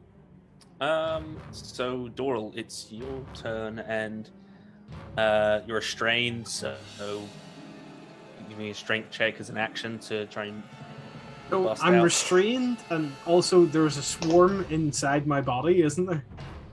It's in your space, yeah. Oh. So it was very, fortuitous webbing. Rock in the hard place comes to mind. I will try and unrestrain myself then. Some sort of Cool. strength check, did you say? Strength check, yeah. Strength saving throw or check? To check. Yeah. Okay. Oh, come on. It's just really like, it's kind of really rubber. You kind of go for like one big, like, but you realize after the fact that I probably should have done a sustained pull, because it really, from a quick one, it really like snapped back, almost like rubber. And you're like, shit, I'm gonna have to go for like a really try and pull it out. You almost kind of went, too furious on it. This time you actually hear him swearing Dwarvish. no one knows what it means. And it's muffled. Yeah. do you bonus action or anything? Because I think we should just double check if restrained. You can. Is there anything you can? I don't think I have a good bonus action at the moment. Anyway. No, I just wanted to double check. I didn't think it. No, it's Just my movement 0. Yeah. Yeah, movement Yeah, 0 and that's my turn. attacks have disadvantage and stuff. Yeah, unless is the dig deep hit temp hit points thing? Oh no, you already have temp hit points Yeah. from. Already done that. Yeah. Already, so I have. Cool. That is so me. that one. Which one? Oh, sorry, wrong one. Should we cycle through? So that the one in Doral space. Oh no. It's got advantage on the attack, so Spiders do does not like hit. you, Daryl. And it's advantage from being restrained. So what is it? Have they been? Hang on 1 second, or I'm just gonna. They have not been damaged. Okay. So it's still full bite attack. So 4d4. Oh fuck. 3 4s. That's 13 piercing damage. Oh, 13. Okay. Yeah, 13 piercing damage, but that's its turn. You just see you feel them starting to just bite into you, and it stings almost like they're you hear one or two, it sounds like a popping sound, like a popping, and then it's like a sort of a searing mucus on your skin as they bite in. Lots of muffled screaming. That's bad. Yeah. Then it is this one. It's got 5, 10, 15, 20. Or sorry, it's actually where was it? It was here, is it? No. Shit. Don't remember what it was. So it went 5, 10, 15, 20. So it was here. Yeah, so it's actually going to go 5, 10, 15, 20, 25, 30, 35, 40 with its bonus action, and it's gonna get around this side, and I think can it? No, it's oh no, it's medium. So I want to see actually, can it swarm? Can you be swarmed by both of them? No, Because goddamn. it sees a restrained target. I'm gonna, Don't see because they're why only not. little swarms of spiders, huh? Because they can occupy another creature's space. It doesn't put a limit on it, so Yeah. they don't have an action yet. They don't have an action because they used it to dash. Dash, right? Okay.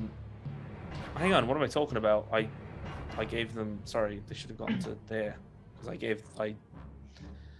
they should have gotten to there with 40. Sorry. So they actually didn't get up to you because they can only move 20 feet. So they did the dash. That was them and Andy. So these are 5 individual little spider few things. Yeah. I'm inclined to just go forward and try to step on them. It's still a single target swarm, but they've kind of clumped together. She's not going to shoot an arrow at that small a target. Is she really? Would she? Possibly stupidly, she's gonna drop her bow down and grab her 2 daggers and stabby at the sword in front of her. So, she'll move up and she'll do the first dagger attack, which is 25 to hit. That is a hit. And that does 6 piercing damage. Okay. And then Which Will is- get sneak attack. because it's technically with me.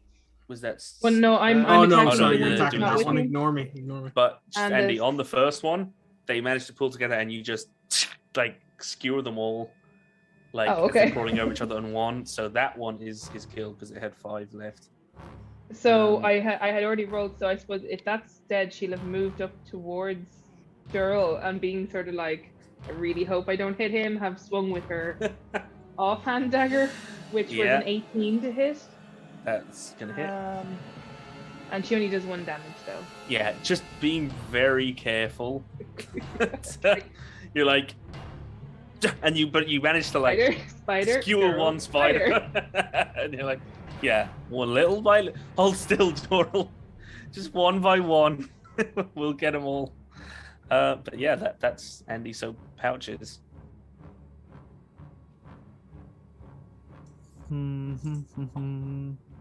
Are both swarms still alive? Andy just Just killed the the other one. one. The other one is it's on Doral, and you can see he's wrapped in webbing, and they're kind of crawling over this mucus webbing. I'm just gonna magic missile it off of him. Cool. That's 11 total. Interesting. Okay, so that's 12 from the thing. I'm just gonna like hold really still. Yeah. So yeah, same thing. It's like pop and then pop, pop, pop, pop, pop, pop, pop, pop, pop, pop. Like little You are the clusters bubble of wrap, them. Durrell. Doral, so bubble wrap. It's your turn. Okay. Doral the bubble wrap Stonehelm. Oh god. Let's see. I'll try and break out of their grasp again. Let's go Okay. for strength. Strength check. Strength check. DC 14. Come on, baby. Hey! Yeah. And just this time, like, it's not the spiders. You felt Andy say, "Stay still, Doral," and it couldn't be. There's no way it could be, but it really fucking felt like she just stabbed a dagger at the spiders. So more so fear of Andy than the spiders. You're like, fuck! bust out of this thing. Like the snap. Yeah. And some of the spiders go, flying off. And you can still feel a few of them on your skin. That was action, yeah. I will. Let's see. Can I punch a thing that's currently in my space? Yeah, you can attack him. Yeah. Okay, I'll try and attack him. Let's see. Unarmed strike. Ooh, 21 to hit. Yeah, nice. I think it's AC 12. And 6 bludgeoning damage. Okay. Yeah. And then, as a bonus action, I'll try punching another one. Ah! And swipe it off me. Yeah. That is a 15. That's a hit. And 8 bludgeoning damage. Yeah. So, Doral is like, because up there on him, he's just like, starts no. just like. I wouldn't have had an action. I used my action to bust out, Mm, and I wouldn't have been able to do a bonus action, ignore those hits. yeah. And that's my turn. That was my. Well, no, I have some movement left. Maybe in difficult terrain, but I'll try and sort of head that way. Yeah, you're out of it where you are, so it's only 1 square difficult. So 10 to move to that square, 15, and then you got another 2 squares. Go to there. I'm really afraid of these things. I don't like them. These things. So it's their turn. So they. Yeah, they're getting very squished. So I think, Andy, they're gonna try and move out of your reach. So 5, 10, 15, 20.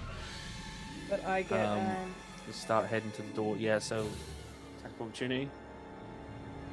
dagger. That's only an 8 to hit though. Okay. Well, these things starts like there's just a few just scurrying out, and they start scurrying in a line, about to leave this room and disappear into the darkness to spread their infection. And Andy, desperately, you just get a knife and throw it, and almost to get all of them, you skim it like a stone, and it just grazes the ground and spins almost like a lawnmower cutting grass, and it just cuts through the last. What you're saying is it's time to Beyblade. It's yeah, and thank fuck with that knife spin. Hit them. Woo. With that knife spin, you did manage to, well, hopefully, stop a plague from spreading throughout Mindhelm. I am seeing the rest of the room on fire at this point. Yes, so that is. Let me retrieve my bow before you do that. Oh, of course. And we're out of initiative there, and actually, so just it's a little late, but just I think since combat's finished, it's probably a good time to take a break, just before we get into the weeds on the next thing. So, folks, we will see you in about 10 minutes. So yeah, sit tight, and we'll see you soon. And thanks again for everyone who's backed already, and for those who haven't, you check out the Mag of Holding Breath of the Feywild. Link is going to be in the chat, and yeah, check it out. So we'll see you in 10.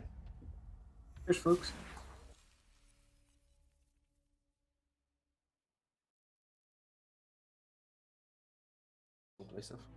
Hey, welcome back, everyone. So we have just squished some spiders, some very small, some rather a lot larger, and half human. And the fun. Yeah. So, yeah. I mean, basically, I'm not sure if you guys want to, like, chat to people at the Ash Yard or do any more, like, roleplay, any more of that cleanup, or... I'm going to bring the guy in to show him, and then I'm just going to burn the room. That's going to be the end of my interaction with this. So it's like, called show him what it looks like. We're gonna not burn the place down. Do you remember? But it's a crematorium. No. It's meant to burn. Hearing the phrase "burn the place down," kind of echoing through the hollow stone corridors of you hear this like shuffling and kind of like burn, and there's like a few other Ashmen behind him, And when I say burn the room, I just mean like purge the room with fire, not like burn the entire building down. Yeah, back us up, guys. It's meant to burn, right? Yeah, he sees like mucus and everything covering, and all this, and it's dripping from the chimneys. He's like, God, he's just like gives a little kind of blessing. He's like, whoa. And he, has stepped in it, and it's like sticky. Sees the funeral pits burning, sees right by the door the remains of this arachnoid, and he lets out a shriek. It's like, and he's then kind of he pulls this like a stick like out of his robes. It actually seems engraved. You don't think you're not sure if it's magical pouches. It's probably not. It just seems sort of more ritual. But he's just like, it's like he starts poking with a stick, it's his their standard issue poking stick for when you're not sure if you should touch something because it's diseased. He's like,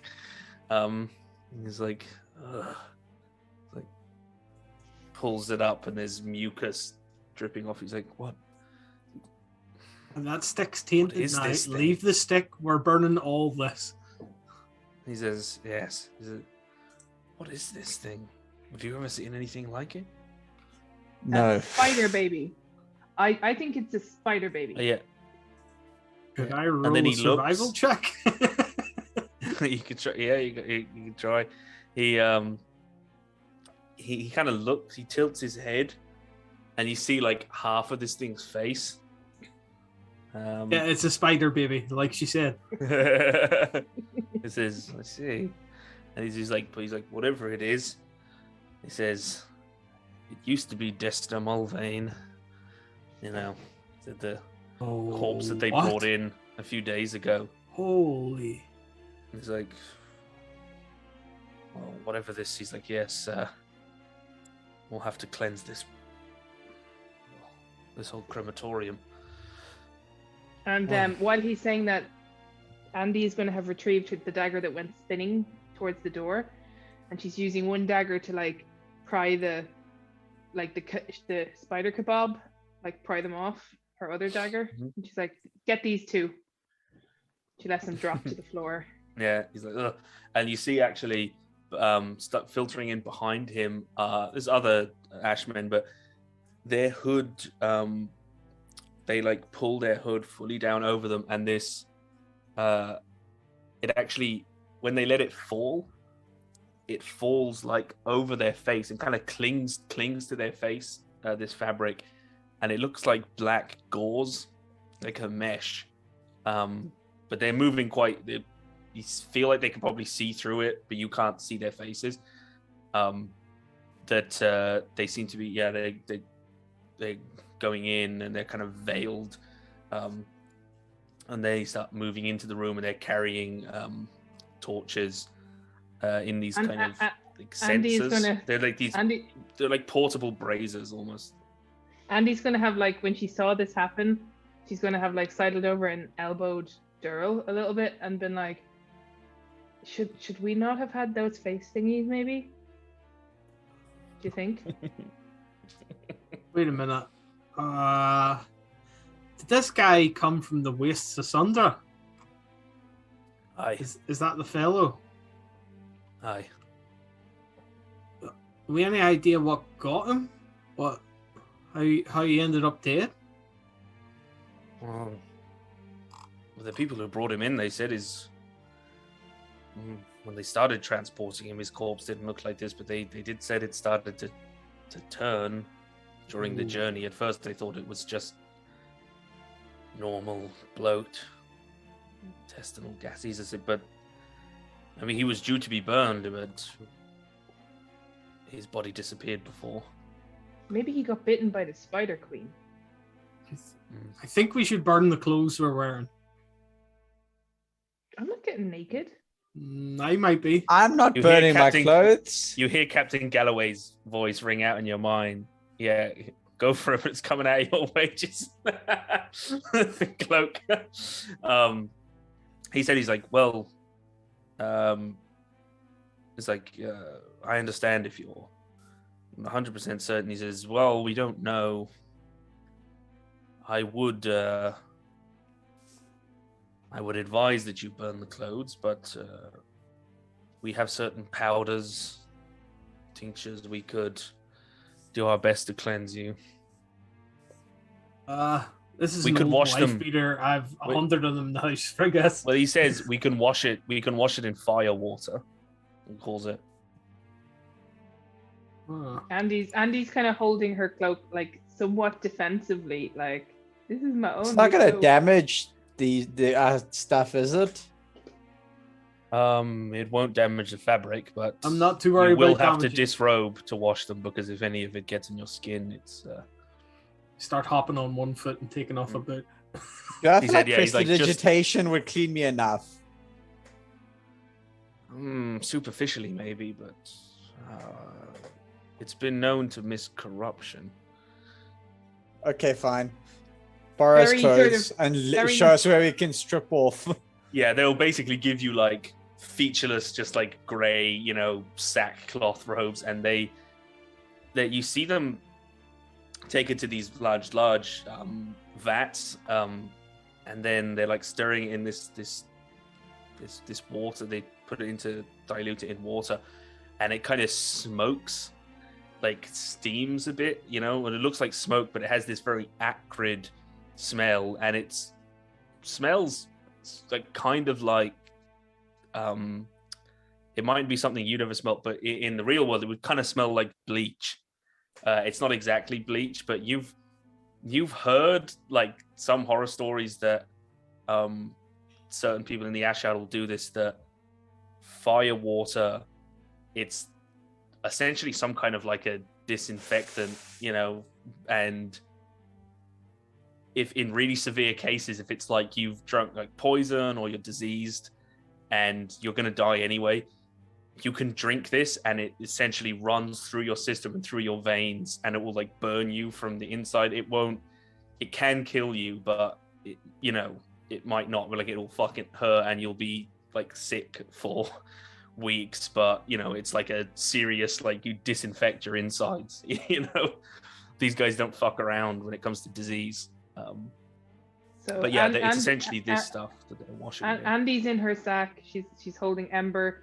She's gotten one of their extra things, and she's holding like a little bundle where she's very reluctantly emptied all of her different pouches and like lots of clinking and clanking as she filled this sack that she's holding, and Ember's kind of sitting on top of her hand that's holding this sack of her preciouses. While she stares at what they're doing to all her stuff very suspiciously.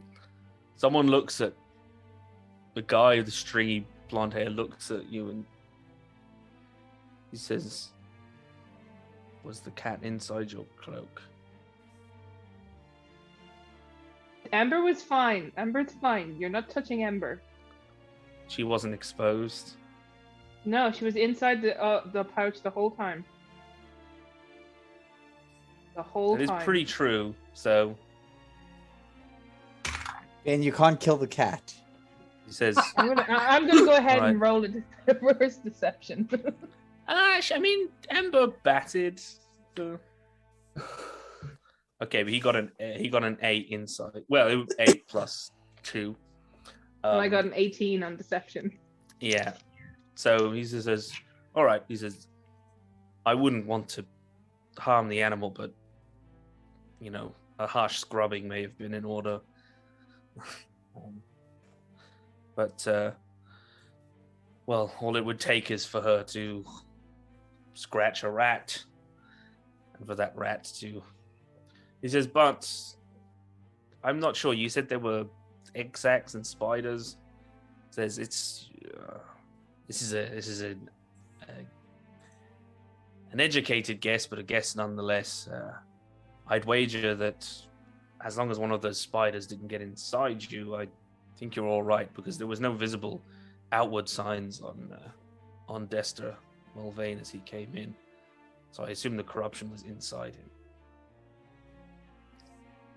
So I assume it works on a dead body.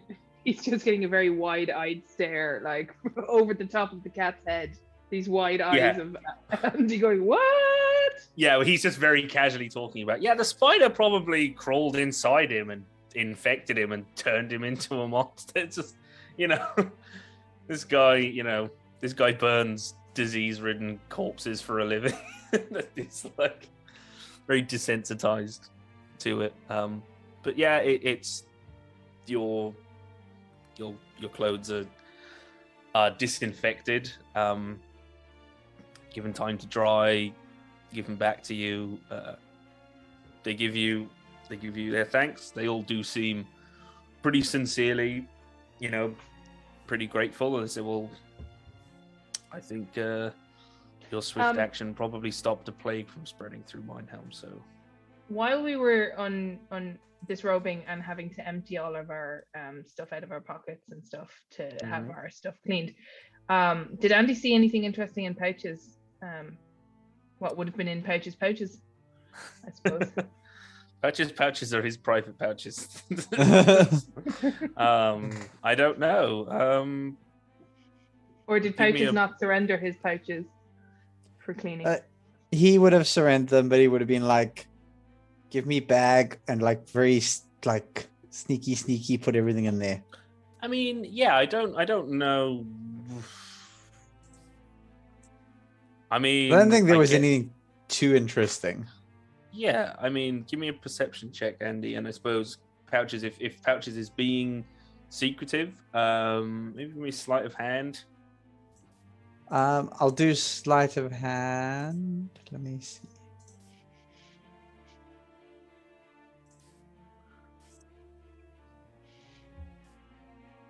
10.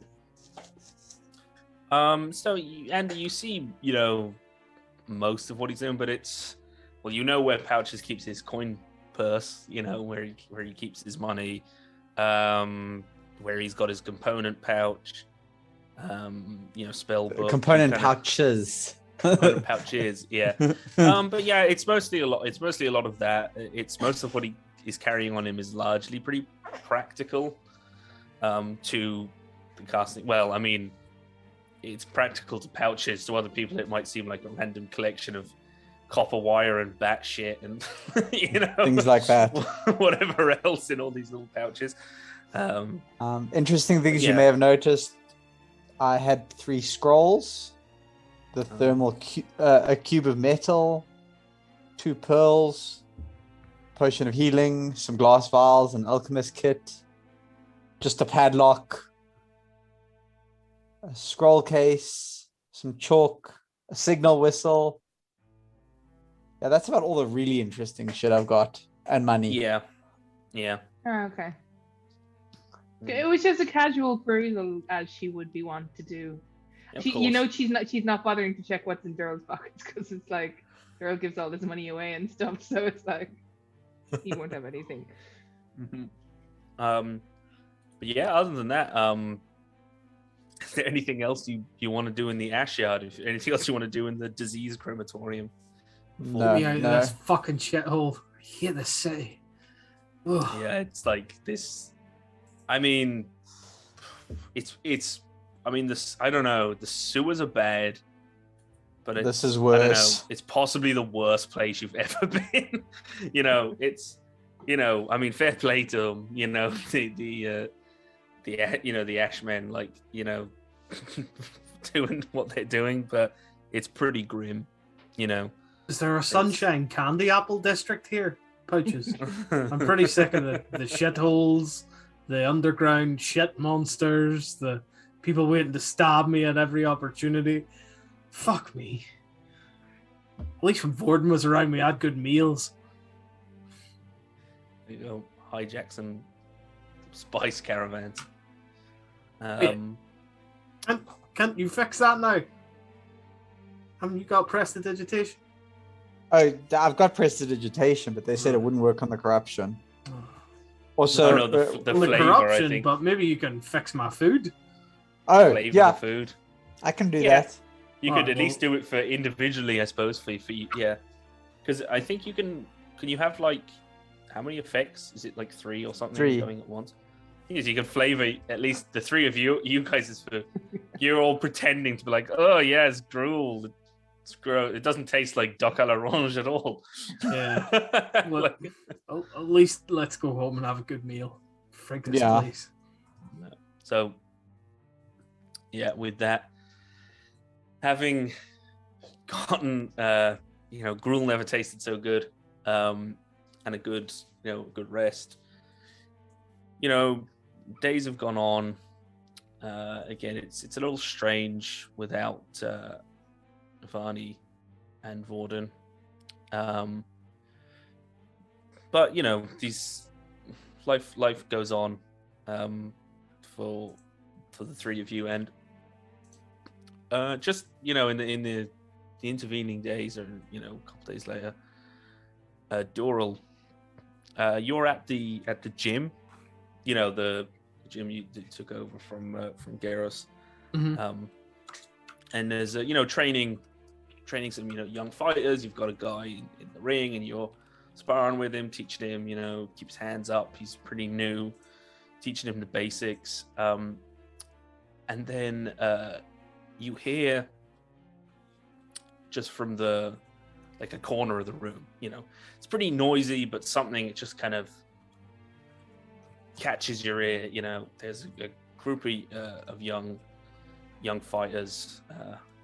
They're talking, and one of them, they're just saying, you hear one of them say, you go to these, fights because I'm telling you, coin's a lot better at the butcher's fights, at these underground fighting rings that the butcher's gang runs, Often one says, he says, no, there's a young girl there, with these 2 lads. She's like, no, not worth it. They'll pit you up against all sorts. I've heard, monsters. You got to fight monsters, and it's a fight to the death. I mean, the good money's good, but and then, yeah. There's a shorter young guy. He says, yeah, I heard, yeah, but I don't know, fighting monsters. I mean, maybe it's all. I think they probably talk it up a bit because, a few nights ago, he says, it's like my brother, he does a bit of work with the butchers, and he says, I tell you, a few nights ago, right, there was this big guy there, red tattoos on him. I said, apparently he killed a troll in the ring, just with his bare hands the other night. A troll, some mad bastard. Yeah, I don't know, big bastard, red tattoos. Snapped its neck, you know, and then one of them was like, bollocks, fucking bollocks, talking out your ass. I Is that talk? I just hop over the ropes and start walking fast towards them. And it's like the two, like, the guy that was, talking about his brother, there's like the girl and this taller lad kind of see you like barreling towards him, and the other guy's like, what? And he turns around and it's like kind of like flinches seeing Doral, really not intending to look so like intense, but as just stomping over to them and says, he was a Goliath, right?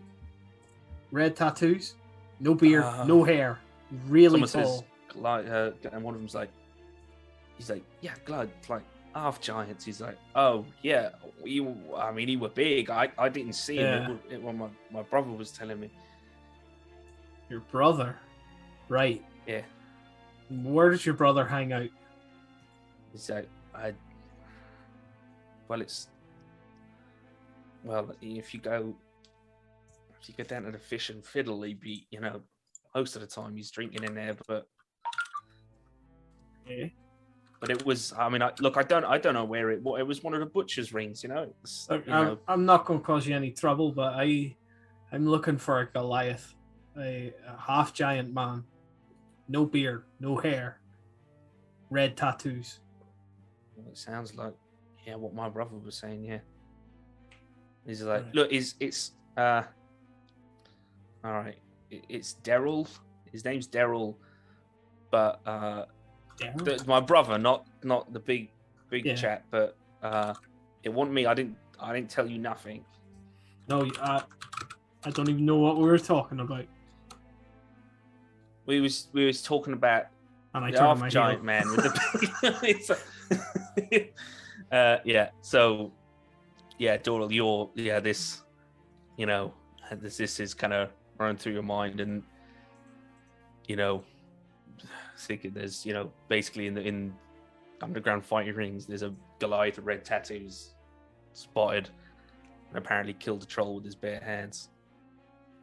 And around this time that week, also, was one day, Pouches, where you were going about your business, on the job, doing your side hustle with the middlemen, appraising, doing all your magic item work, when Lord Puddle calls you for a meeting.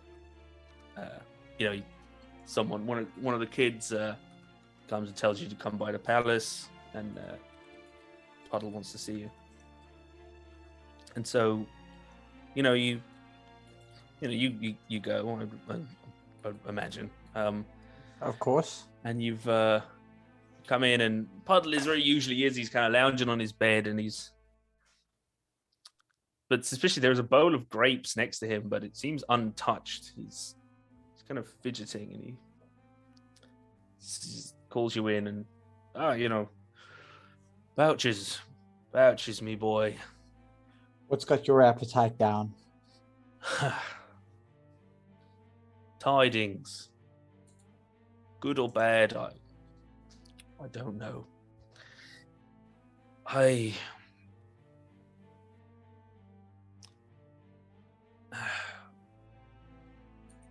There was an altercation. Nobody quite knows what was gone on, but it was in up on Highbourne Hill, and some agents of mine got word of it. A scuffle in an alleyway or some such, and but something was found, and when I when I heard about it, I had to see for myself. So I deigned to have it fetched. Of course. Is a necklace. Pouches.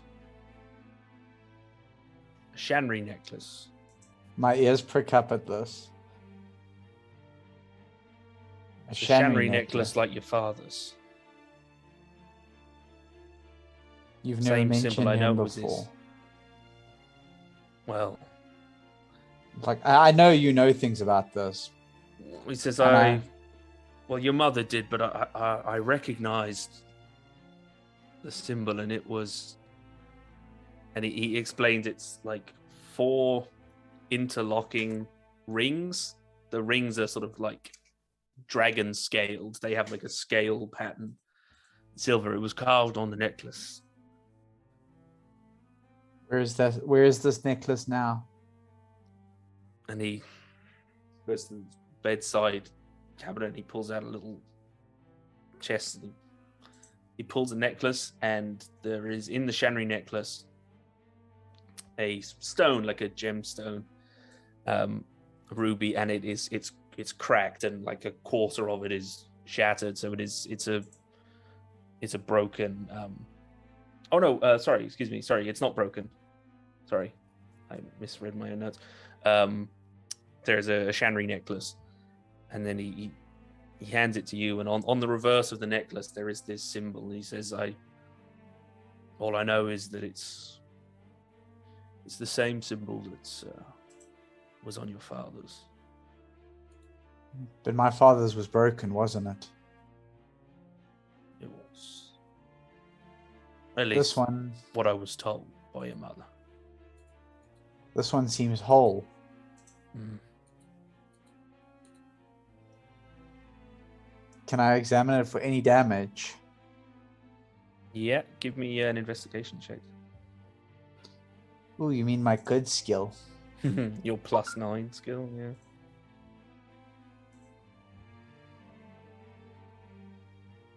$18. Nice. The metallic back side is smudged. There is a couple of blood splatters on it, actually. Very faint. They've mostly faded, so they're kind of gone a bit orange. And there are scratches to the gemstone, but it does look largely intact. One of the links on the chain has been broken. So, it's the chain. Obviously, you could have it reforged, but the clasp has broken, or the link is broken. The gemstone is scuffed and scratched, and the back there is a few tiny droplets of what was most likely blood, or you're almost certain it was blood. Old Puddle is sort of not really sure what to say. I don't have any more than that.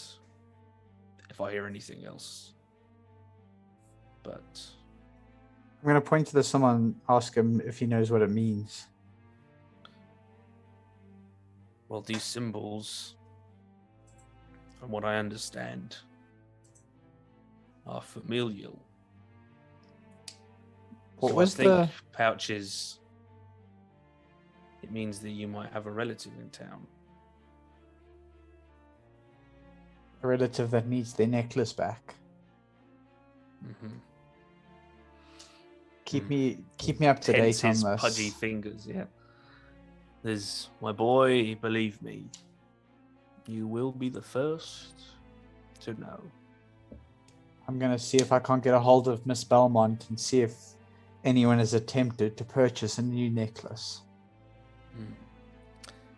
And we will, much like the hunt for the Goliath, we will deal with that in the downtime. Oh, yeah, no, go on, sorry, mate. One more thing. What was on Navani's necklace? I will have to actually check with Michaela. I will double check with her. I don't want to say on, like, if I get it wrong, I don't want to get continuity errors. Okay. I will say for a fact it was not The same symbol. It was not Yeah. that symbol. No. Okay, but she did have a familial symbol on hers That was Yeah, different. I think so. It's pretty common. It's pretty common practice that someone would have, but possibly, maybe people, if someone was poorer, maybe then the housing of the Shanri necklace is possibly not as ornate. This one looks pretty nice, despite the scuffing. Yeah. So, as Pouches is pondering what this could mean, and actually, because this is the other thing, because for anyone who hasn't caught previous streams or does memory hold it, the Shanri necklaces, all elves, full elves need a Shanri necklace, which is something that essentially that stops them from aging as a human would outside of their homeland. So if they travel outside of the borders of the elf homeland, they need to wear one of these Shanri necklaces, and if they are without it, they will begin to age at a human rate. So they also, if one is destroyed or lost, they can't be replaced. I believe they are created at birth. So it's not good to lose one, and it's even worse for one to be destroyed, because you will lose your longevity if you are anywhere other than the homeland without one. And as Pouches goes through that, Andy, you're out with Ember on some nice sunny market day. We're at the fish market. Yeah. Rare for Minehelm. Yeah. It's a nice sunny day at the fish market. And you're speaking to the guy who's, who you saved from the crabs and who's been giving you the fish. And you're just about to leave him, and move on to, the next stall and have a little stroll. And you see someone approaching just out of the corner of your eye, just walking fairly, casually up to you. As a dwarf. He's completely hairless. There's no beard. His head is shaved, completely shiny, cue ball, bald, and he has he's got a silver hoop earring in his ear. He's dressed, he's dressed rather nicely. And as he starts approaching, you see Ember turns and hisses at him. And he comes up and he says, well, it's a beautiful morning, isn't it? So, what is it? Yeah. Hello, Kitty. Ember bites, and so, actually, a cat has just appeared to be my prop. So prop cat. Ember bites, and I just kind of pull Ember back a little bit and kind of, and he says, yeah. And he has a featureless silver pinky ring and no other jewelry apart from the earring. And he says, he's like, oh well, he says, wouldn't want to lose this one. He says, forgive me, incredibly rude of me. My name is Peak, Mr. Peak. This is I have oh well, it's such a, we are at the market and throbbing heart of commerce. It's a beautiful place for business, and Miss Baker, I have a bit of business for you, a business proposition, you might say. Well, and as he's speaking, she's kind of doing sort of like checking over both her shoulders and scoping out the area around her to see if there's someone sneaking up behind her as he's talking to her. And then he goes, well, business is always business. Business is always business, and you needn't worry, Miss Baker. We're all alone. But I do come bearing, and he kind of looks over at the fish stall and out into the water. Well, a lifeline of sorts, But you do, unfortunately, could say, owe my employer something of a debt. wrongs that could be righted.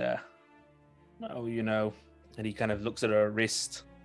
He says, debts relating to how you found yourself in this sticky situation. And he says, I come bearing an olive branch from Miss Scarlet. And Miss Scarlet is the leader of the Butchers. The acting leader of the Butchers. Technically, her father still leads the gang from prison, from the block, but she is acting as leader. I think Andy, as he said, Miss Scarlet already had been looking nervous and sort of like, oh God, and now she's gone very pale, which is a feat for her because she's already pretty pale, and stuttering somewhat would be like, Miss Scarlet. Olive branch. What does she want? What's the olive branch? Well, you done us wrong. But this could be forgiven. You and your friends at the Brown Cloaks done us wrong again, busting up our little fireworks operation, and then you gone and bloody hell! His name has slipped my mind. I don't have. I didn't have any choice on the fireworks thing. Well, of course not. Of course not. Needs must. And then, of course, we tried to right this wrong, and we sent our little Bren after you, the halfling that tried to stab you in your sleep, and we had others tried to sort you and your mates out, right some wrongs, but talented individuals as you are, you escaped the net, and you, Mrs. Baker, are very handy with a blade. I will give you that. And that's what Miss Scarlet is interested in. You see, there's a job left unfinished, and she's a very generous lady. So, this, your own little bit of sparkly jewelry, we could get rid of that for you. You could. We don't like, believe me, I understand the aversion to wrist jewelry. Yeah. So, one service for another. We can get that off. All you have to do is kill your friends. Kill my friends. Says, oh. Wait, which friends? You know which friends. And then the one you got to finish the job. And then the slate would be clean? As a whistle.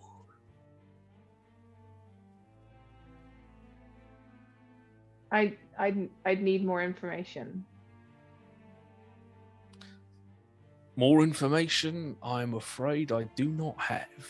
Only an assurance of your safety once the job is complete. Now it comes to our attention that two of your mates are no longer with us. But I understand that is outside of your control, seeing as you are limited to the walls of Minehelm. So it's a much easier job, 2 instead of 4.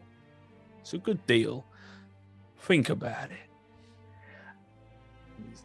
I will, but I just think, and all respect to Miss Scarlet, and I know I don't have a lot of friends, but this seems like something I really shouldn't have any possibility that I picked it up wrong. So maybe Well, maybe Miss Scarlet could spell it out exactly, that I have the right people, that I don't.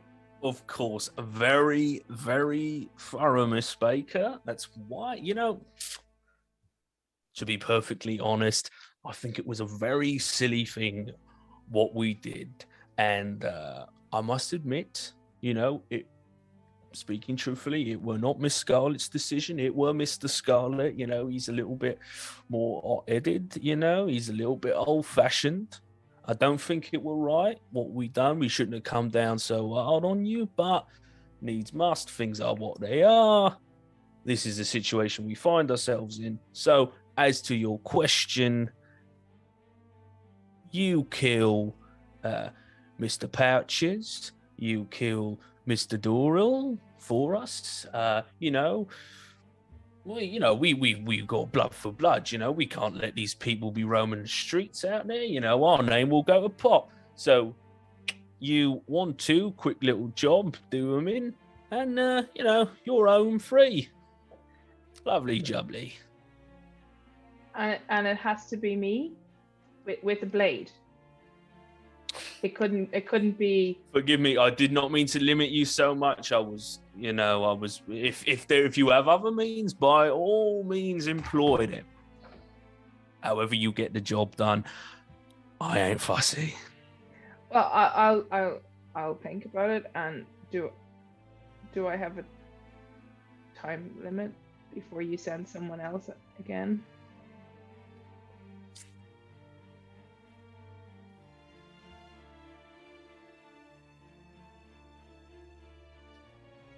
Not as such. But don't take too long to think about it. Yeah, I won't. Don't worry, I will be back in the foreseeable future for a final answer. But until I have that final answer, I'll give you my word, pinky swear, that neither you or your compatriots will be harmed. Not by us, anyway. Okay. You are in a dangerous line of work. I cannot guarantee you anything more than that. And we do appreciate the service that you do for our fine city. Yeah. As long as it doesn't interfere with our business, of course. Of course. Yeah. Well, I will definitely consider my options. Very good.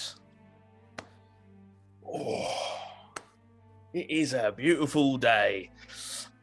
Bye-bye, Miss Baker. Bye-bye, Kitty.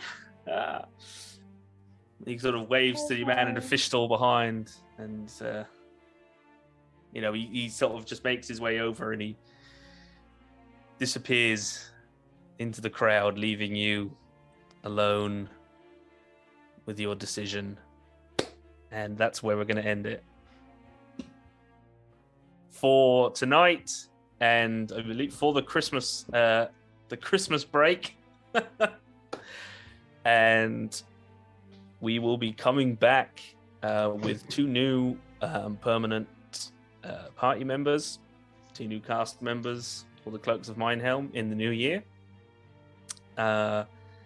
And yeah, well, I hope you all enjoyed that at home, and I hope Kyle and Boyd enjoyed that little conversation. I don't even know what you're talking about. Yeah, and so... Well, what he was talking about was a dwarf came to me in the... Oh, wait, thanks again, everyone, for tuning in. If you enjoyed the stream, please consider subscribing. It really helps us out, or even just following us. That really helps too. And if you haven't checked out the Mag of Holding Breath of the Feywild Kickstarter, please do. It's moving along nicely, but we'd like to see how far we can take it and what more stretch goals we can smash. Good night, everyone, and we'll see you next time.